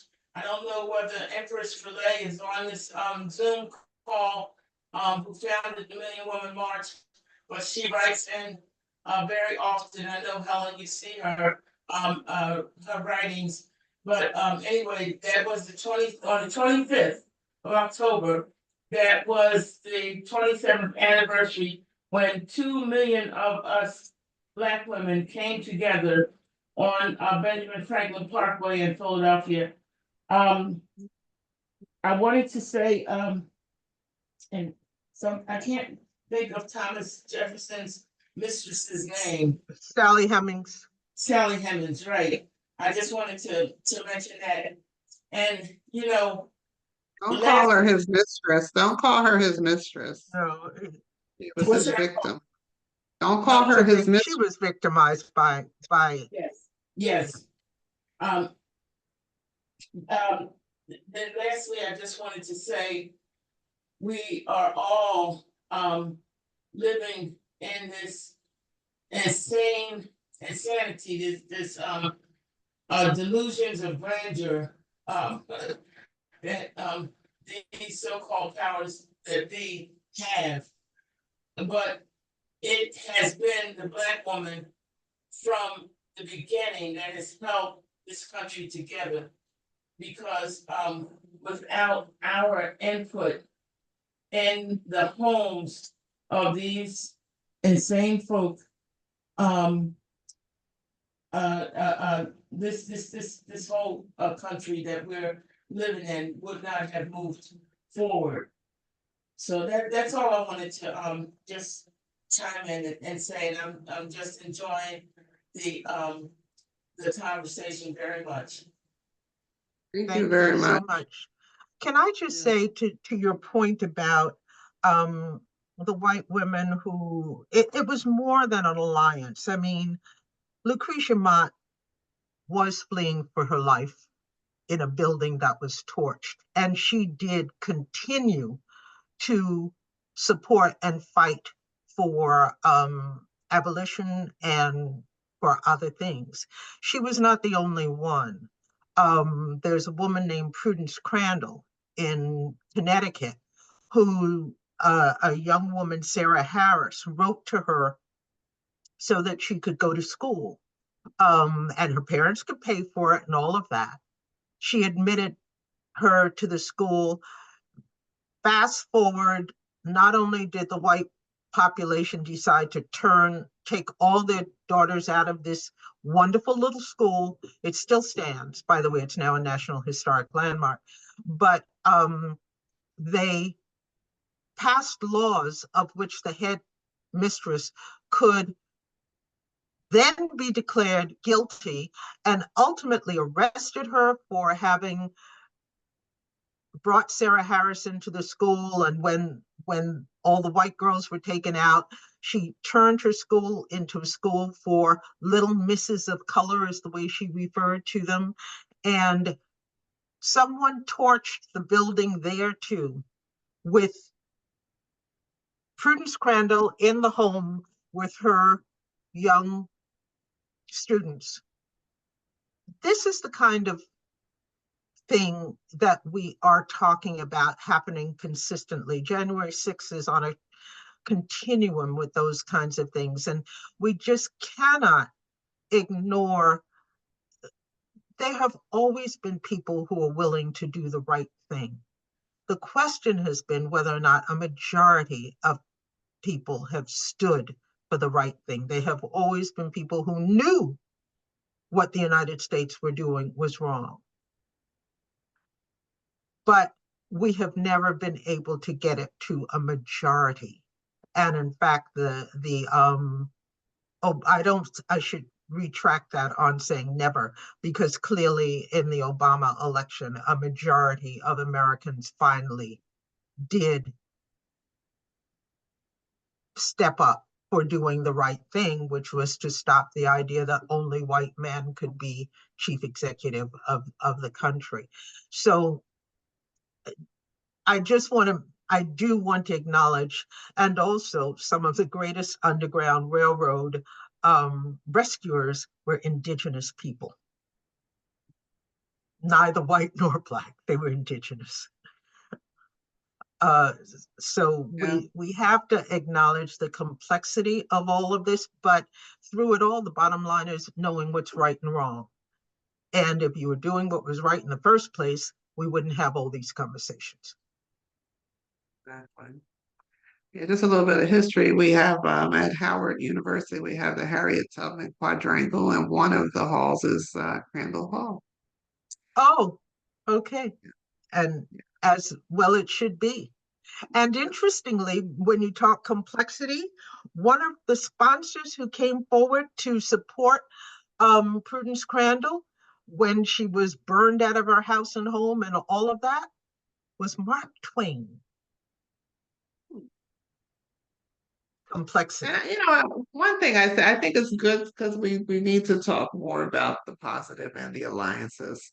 I remember being in law school, and because I always knew I wasn't a feminist and just didn't jive with me. And I remember reading, and I think I wish I could find it. When I was doing constitutional law, there was talk about the women's movement, and one of the women, probably Elizabeth Cady Stanton or whatever her name was. Mm-hmm. She was upset that black men were possibly getting the vote before She's the her. one And who said I prefer Bridget to a Sambo. well, I just remember reading in class, and she and whatever this person said that she was upset that her white brethren would give the vote to these black men who were lower than the dirt beneath her shoe or something. And I said, I knew I didn't like them women for a reason. So Mm-hmm. That was so, Elizabeth but Cady it's also, Stanton. I also painted Susan B. Anthony in the same, so I'm glad that you shared that she was not of the same ilk. So I'll Yeah. keep that. And I would not have known that had I not. I did a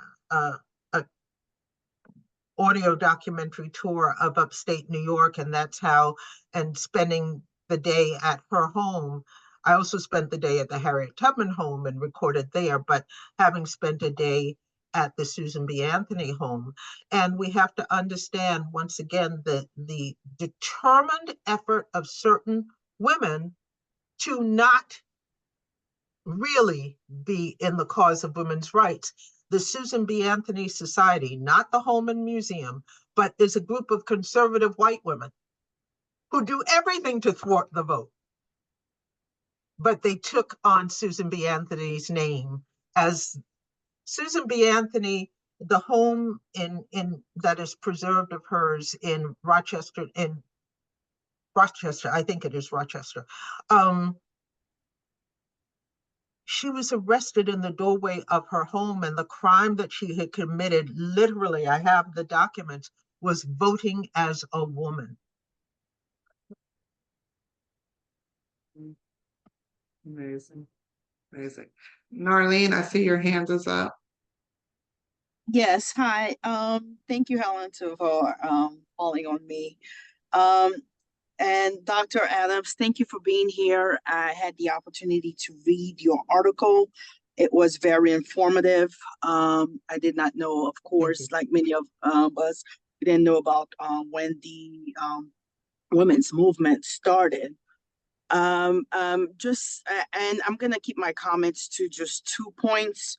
The first point is when I read the article and saw the quote from Maps Douglas, where she stated that she had different feelings about slavery, but wasn't until the beheld oppressors lurking kind of went came towards her own peaceful home that her mind changed. My comment on that is that what she said is clear. She was privileged. She did not have to worry about the position of the other Black enslaved people until she was affected. So, and I think that is also a criticism that can be made today of the elite educated class, where a lot of people from the working class say that the elite does not understand their own plight. And I put earlier in the chat a link to a book that I found fascinating, and it's by Thomas Frank, and it talks about how the Democratic Party, the liberals, stopped being the party of the people, which gave rise to Donald Trump. So I would encourage everybody to read that book. It's also an audiobook. The second comment that I have, and just like Brother Lyndon, I find it hard to correlate the women's movement and the white women who were initially supportive or in allyship, to use a more recent term, in allyship with Black women, to Liz Cheyney endorsing Kamala Harris now. I'm glad that Helen mentioned the Me Too movement, because what we've seen in recent history is that movements started by Black women are co-opted by white women and turned into something where Black women are excluded. And also the term woke, being woke, now that we hear in the news, it's also a term that has been co-opted and bastardized to mean something completely different than what it used to mean. So we should be very, very careful when we start a movement, or when we have certain concerns, to not let other groups infiltrate these movements and then leave them out of them and turn them into something negative. And another reason why it's so hard for me to correlate Liz Cheyney endorsing Kamala Harris with what happened in Philadelphia in the 1800s is because she's not the only person. This is not a woman supporting woman, really, because you also have Dick Cheney endorsing Kamala Harris. You have a lot of Republicans endorsing Kamala Harris. So is this really a matter of white women supporting Black women, and we want to see that continue? Or is it really a matter of establishment politicians supporting each other? Because let's be honest, whether we hate him or not, Donald Trump has Donald Trump has really been put a monkey in the wrench of the establishment politicians. He was not supposed to be the Republican nominee in 2016. And the expectation was that it was going to be Barack Obama, then Hillary Clinton. And that did not happen, which really caused the Democrats to kind of like go into a tailspin. So this is my view on that situation, more so than a white woman supporting a Black woman now. But I very much appreciate your article. I do want to go to your point about Sarah Mapps Douglas. I did discuss that a little at the beginning of our conversation. Sarah Mapps Douglas was not at all antagonistic as a middle-class Black woman to the plight of the enslaved people. That is a term of the way people spoke at the time. It is, I'm not going to go into the entire explanation again, but what I will say is that one of the reasons that she sends her article to this Constitution to the Liberator, owned by a white man, William Lloyd Garrison, as the abolitionist newspaper of record at the time. And one of the reasons she does that is because her father had invested in the Liberator, which I didn't say before. Their entire family was involved in abolition. So if I did not know that, I could see, I would see, be put off just as you are. And so I understand where you're coming from, but that isn't consistent with the family and the family history, as well as the fact that part of that group that they assembled that day, September 17th, 1831, and then reassembled again on the 30th, on the 20th, that becomes the founding moment. Among them were their good friends, the Fortin family, who was one of the wealthiest Black families in Philadelphia then, and the legacy continued.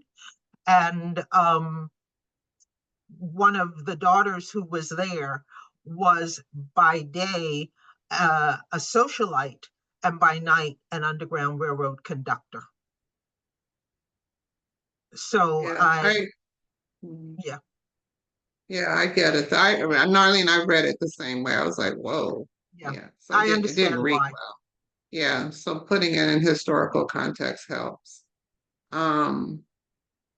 Linda, I saw Linda's hand and Shirley Corsi's hand, and we're going to wrap this up. Linda, what was your question? Linda, is she still here? Yeah, the whole feminist thing was interesting to me, as a 70-year-old growing up during that time. But as the eldest of 6 brothers, never worked in any other kind of capacity other than in management, I always felt that whatever guys didn't do, I wasn't going to do either. Maybe they had something to do with having 6 brothers. I'm the oldest of, and grew up in a rough, tough community. So, my perspective is a little different too. But a couple of things, and you can answer which one you want, but let me lay it out. Maybe we can talk another time.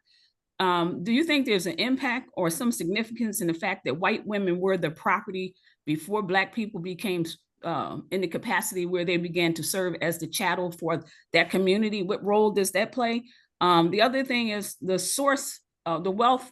The source of wealth for those women, those Black women that you mentioned, if you could speak to that for a minute. And I asked because I just found out recently that Black midwives, of which my great-grandmother was one, some of them got paid as slaves for being midwives. I just recently found this out in the last week, which was kind of interesting because my great-grandmother was a midwife. The other thing is you use the term African-American, and I always had a problem with that because I have 6 brothers, and I've never seen Black people treated the same way as white folks, as Americans. I mean, to me, until such time that we're treated just like white people, we don't have to worry about the things that we worry about. That's been a problem for me. So if you could speak to why you say African-American. I've had this conversation with Helen for a long time, primarily because I have 6 brothers. And in America, there's no guarantee they're going to come home. But white men, there's always a guarantee they're going to come home when they leave the house. And the last thing, and going back to Narlene's point, I was concerned about Cheney, crossing over, and a host of other Republicans, and you kind of answered that to some degree. And the reason why, I'm very familiar with warmonger Cheney, and Yes. recognizing that we're in a predicament now where the military-industrial complex, which Eisenhower warned us at a couple of hours before Kennedy came and was sworn into office, has pretty much taken over our budget, right? So, and especially in light of the Project for a New American Century, you talk about the Powell Memorandum, the Memorandum Crisis in American Democracy, looking at all those papers, that, you know, I was concerned. I said, oh, shoot. We already had Clinton, who moved, going back to Norlene's point, he kind of like left the Democratic population that always served them, and they really have not cared about their regular population all this time.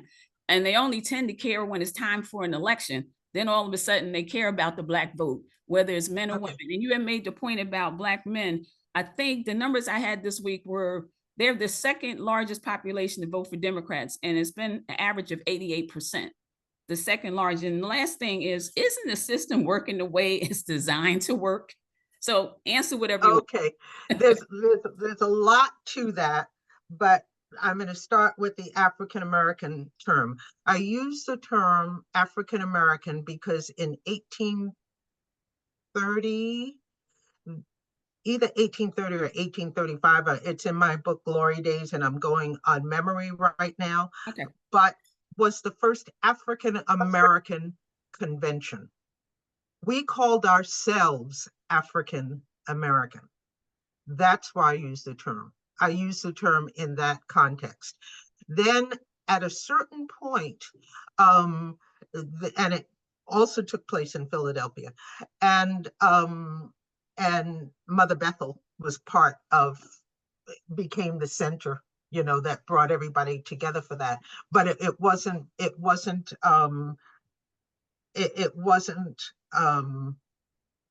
the minister at the time, it wasn't, oh goodness.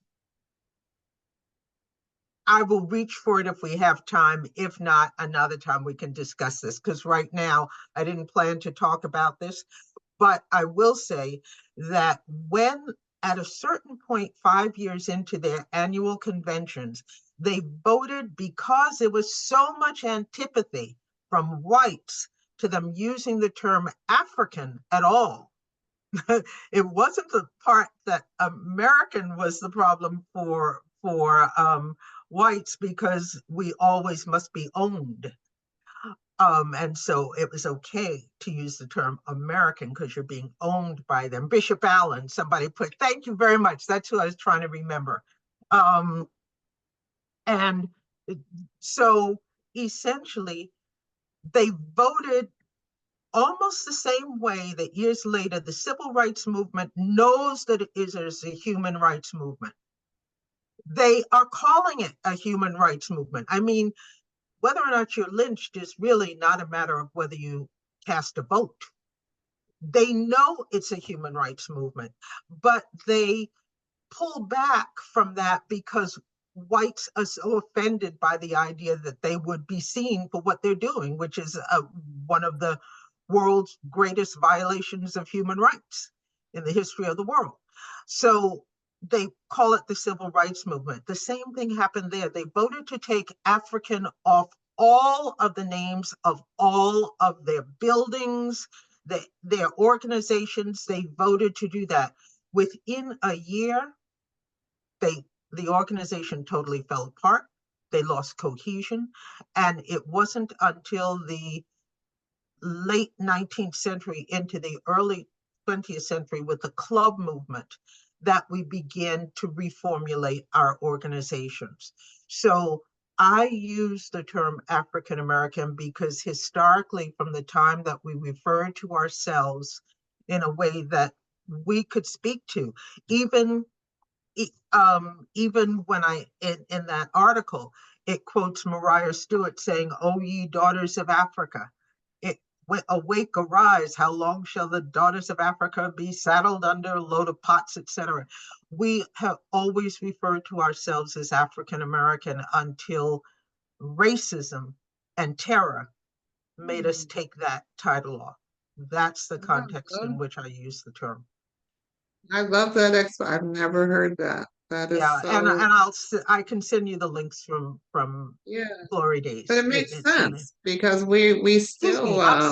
I'm sorry to interrupt you, but No. you know how things come to you in a blurt?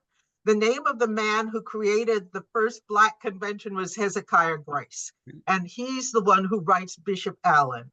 And Bishop Allen says, yes, I want to get ahead of New York and bring it to Philadelphia. I apologize. That's Miss Adams, the only reason I say that because Black people are the only group that tends to try to prove that they're American. it And has nothing to do with that. right. No, I understand.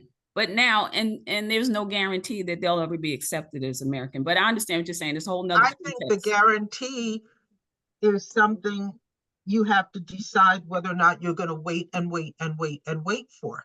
But in the meantime, this is where we live. And I just told you, let's face it, we have to see these things in context, and then you make your decision. The context that I see it in is that before I was called African American, frankly, my Garveyite grandfather was calling our family Black and never used the term Negro. But we were being called Negro. We were being called colored. We were being called, as they say, everything but a child of God. And so when Black people decide that we are going to call ourselves African American, it is in that context. Once again, you are fighting dysfunction. At every turn, you are fighting dysfunction. And so whether you decide to go in this direction or you decide to go in that direction, the basic thing is that people are at every turn saying these things out of self-respect. No, I understand. I love that. It was an act of activism Yes. on our part. Yes. I love it. Yeah, it was. Now, to your other points about, there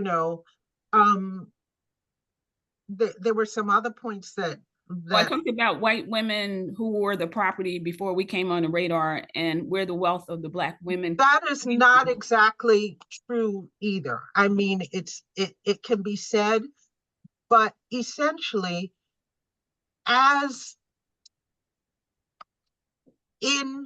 across the millennia, at least 1 to 2 millennia, women have been subjugated by men, period.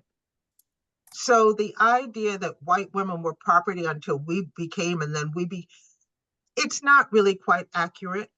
And even if you look at it unless I'm misunderstanding you, even if you look at it in the terms of the enslavement of people, indeed, they first brought white males and females over as indentured servants, and they were given a 7-year term of indenture and then freed to join the other population, the general population, having worked off their indenture, not that they sold themselves into it in the first place in most cases. If you're talking about that, that's one thing. No, I was talking about in Europe. In Europe before, 600 years. That's what I was referring to. Well, but unfortunately, one of the pieces that I have in Sister Days, and I would love for people to think in terms of purchasing Sister Days, because this, in fact, if I can just say, if you do purchase Sister Days from my website, this book literally changed the way we tell our history. Because prior to this book, it was our history in this very distant way as African American women. But with this book, I decided I mentioned it at the beginning, not only look at the factual history, but how does this particular entry, there are 1,100 entries that I then whittled down to 366. How does one particular entry, how does that mark some kind of a turning point in our ongoing story? And then the change is, what does it have to do with my life today? How does it fuel me to move forward? How does it give me a grounding that everybody else's history did for them except ours? Because our history was designed to be subjugated to the Daughters of the Confederacy curriculum. And it's in context. That's why Negro History Week is created, because it's fighting the Daughters of the Confederacy curriculum to say, we have a history too. So I'll just put it that way. But in here, I've forgotten what day I have it. I can look it up.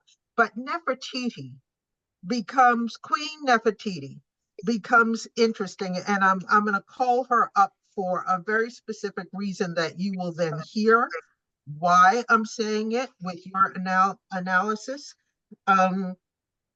Because essentially,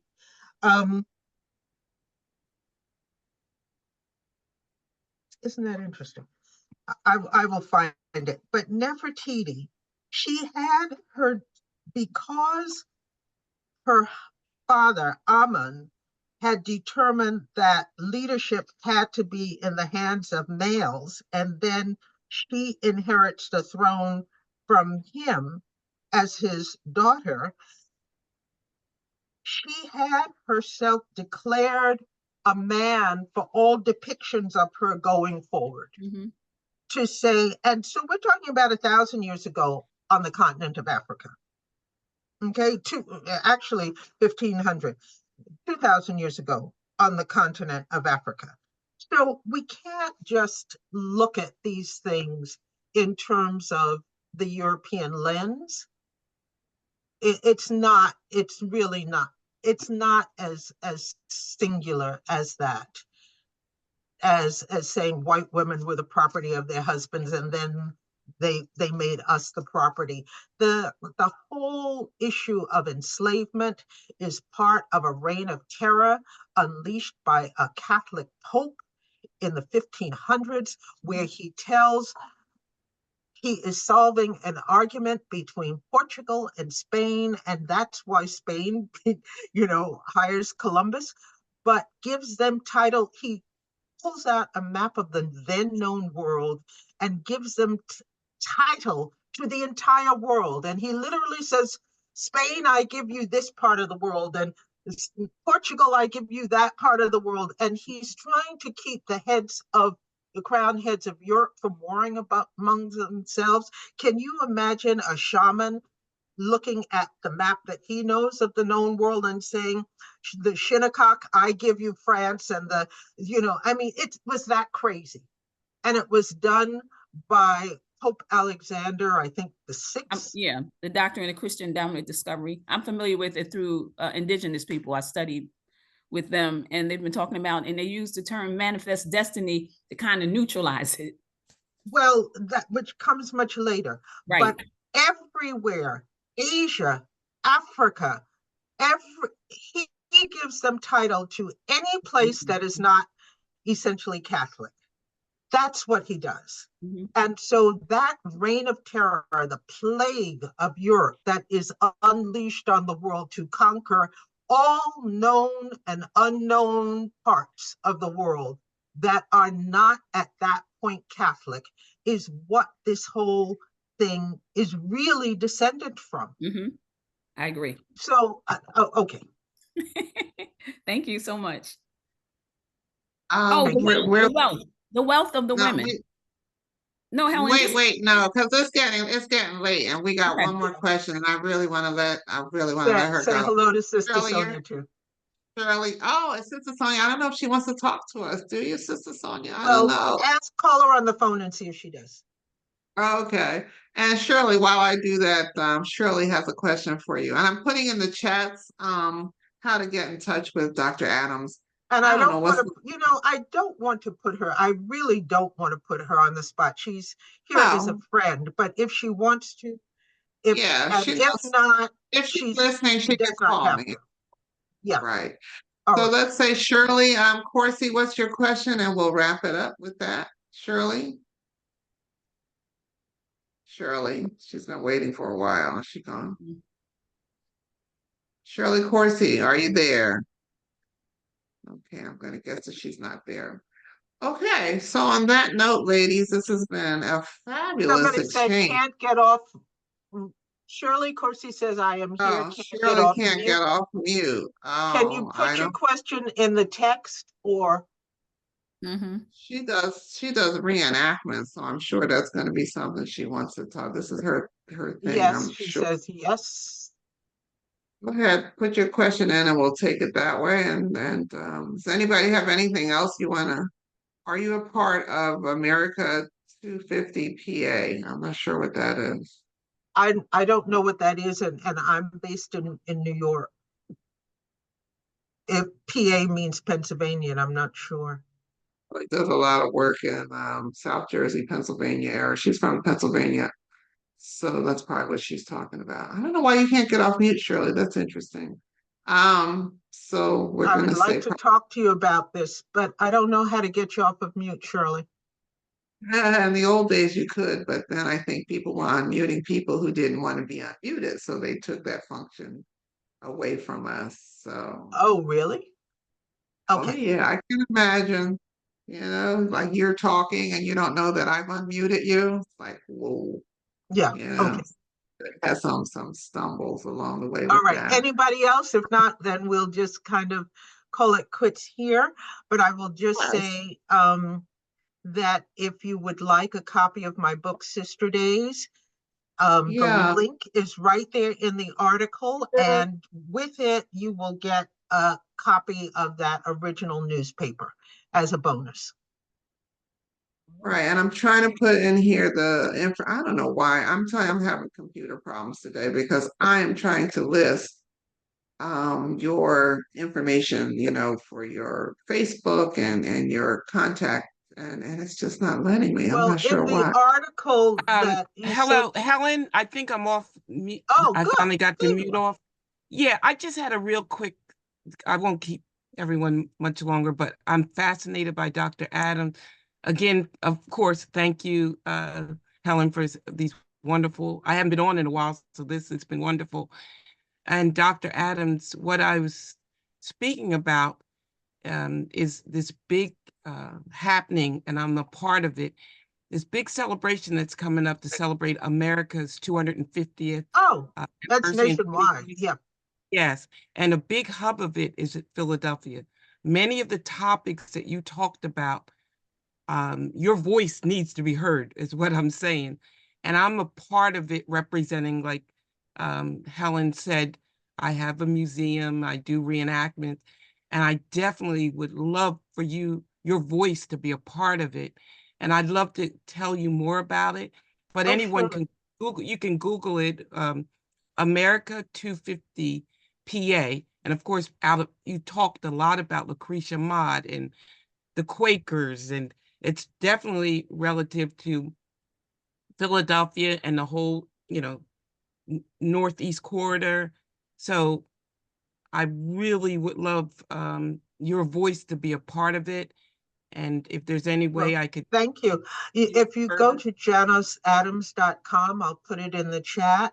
Yeah, 'cause I'm And having a hard time, please. just go to the if you just, I'm going to put my website in the chat, and if you Okay. just go to the contact page there, you can contact me through there. I'd love to hear from you. Yeah. Thank you very much. And thank you. This Thank has you. been a wonderful presentation and talk. Thank you. And thank you, Helen. Thank you. It's telling me it's too long. Okay, I give up. Thank you, Miss Shirley. You're right. You haven't been around for a while. We miss you. I'm glad Dr. Adams is interesting enough to bring you back. Yes. Okay, now let me do it. I don't know. They said it was too long.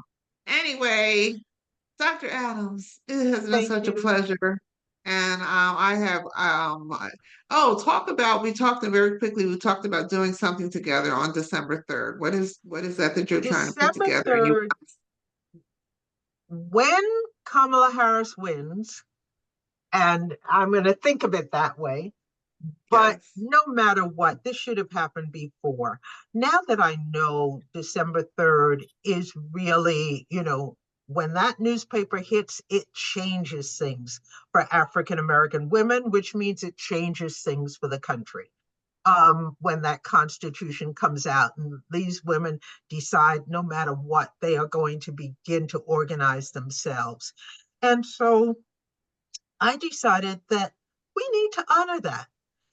We need to honor December 3rd. We need to honor that role and the courage that those women had in the midst of all that they were going through. And it's something that every woman should be part, everybody, it's an American thing.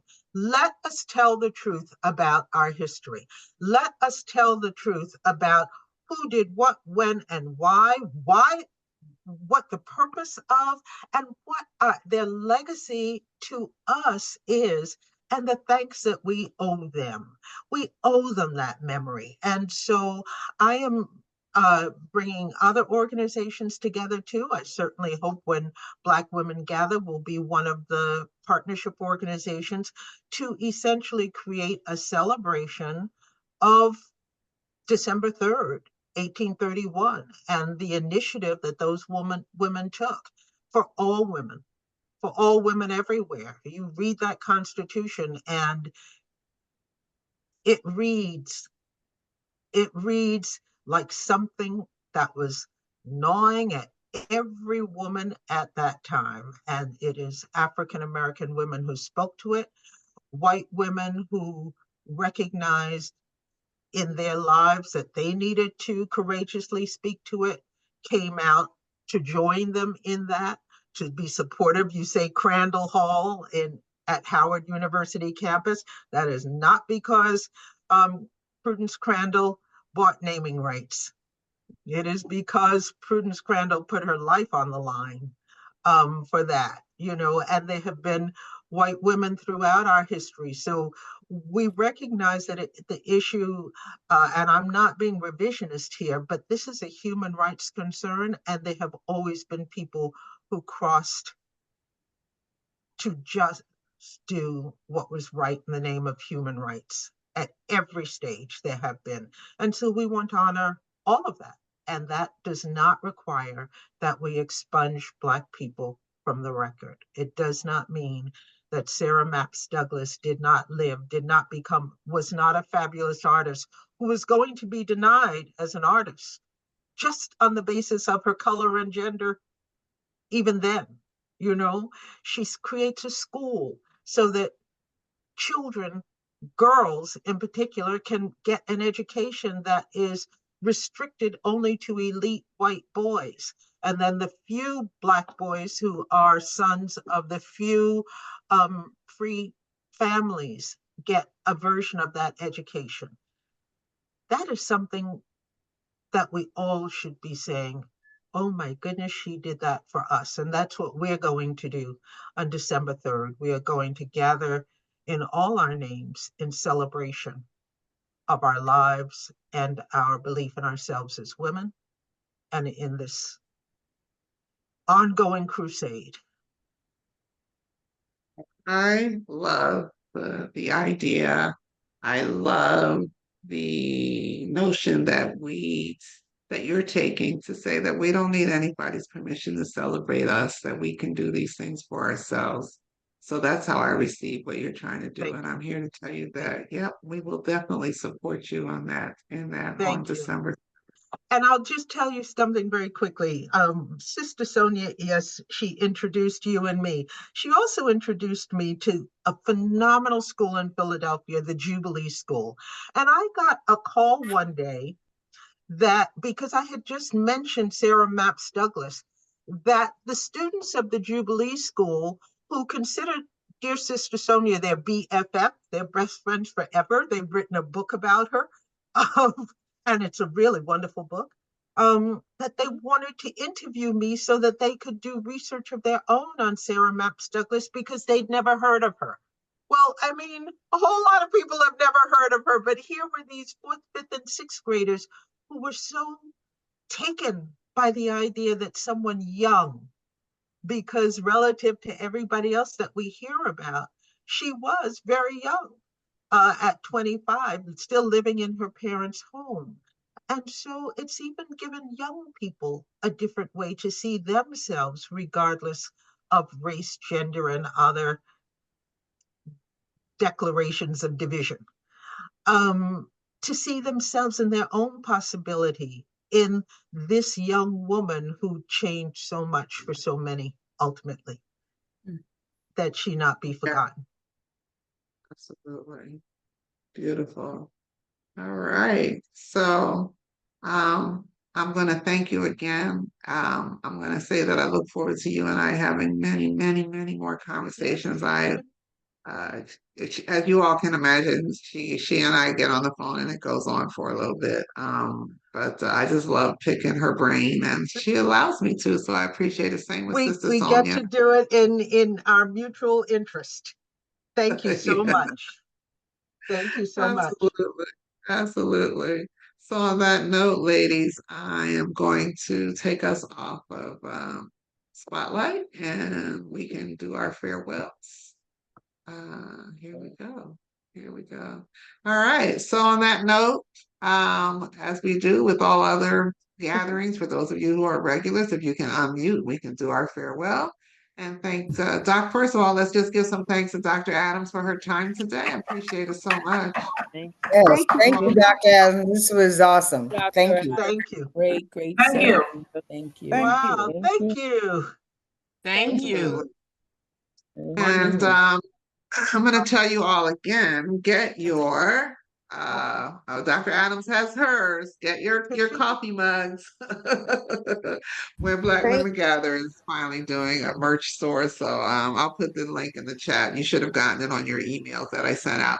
But on that note, can we just unmute and do our closing in honor of Dr. Adams? Because when Black women gather, Amazing things happen. Amazing things happen. Amazing things happen. thank you all for another amazing Sunday afternoon. And I look forward to seeing you next week. Thank you, Helen. On that note, I'll stop So much. recording. Yeah. Thank you and good Thank night. you all. Good night, everyone. Good night. Thank you.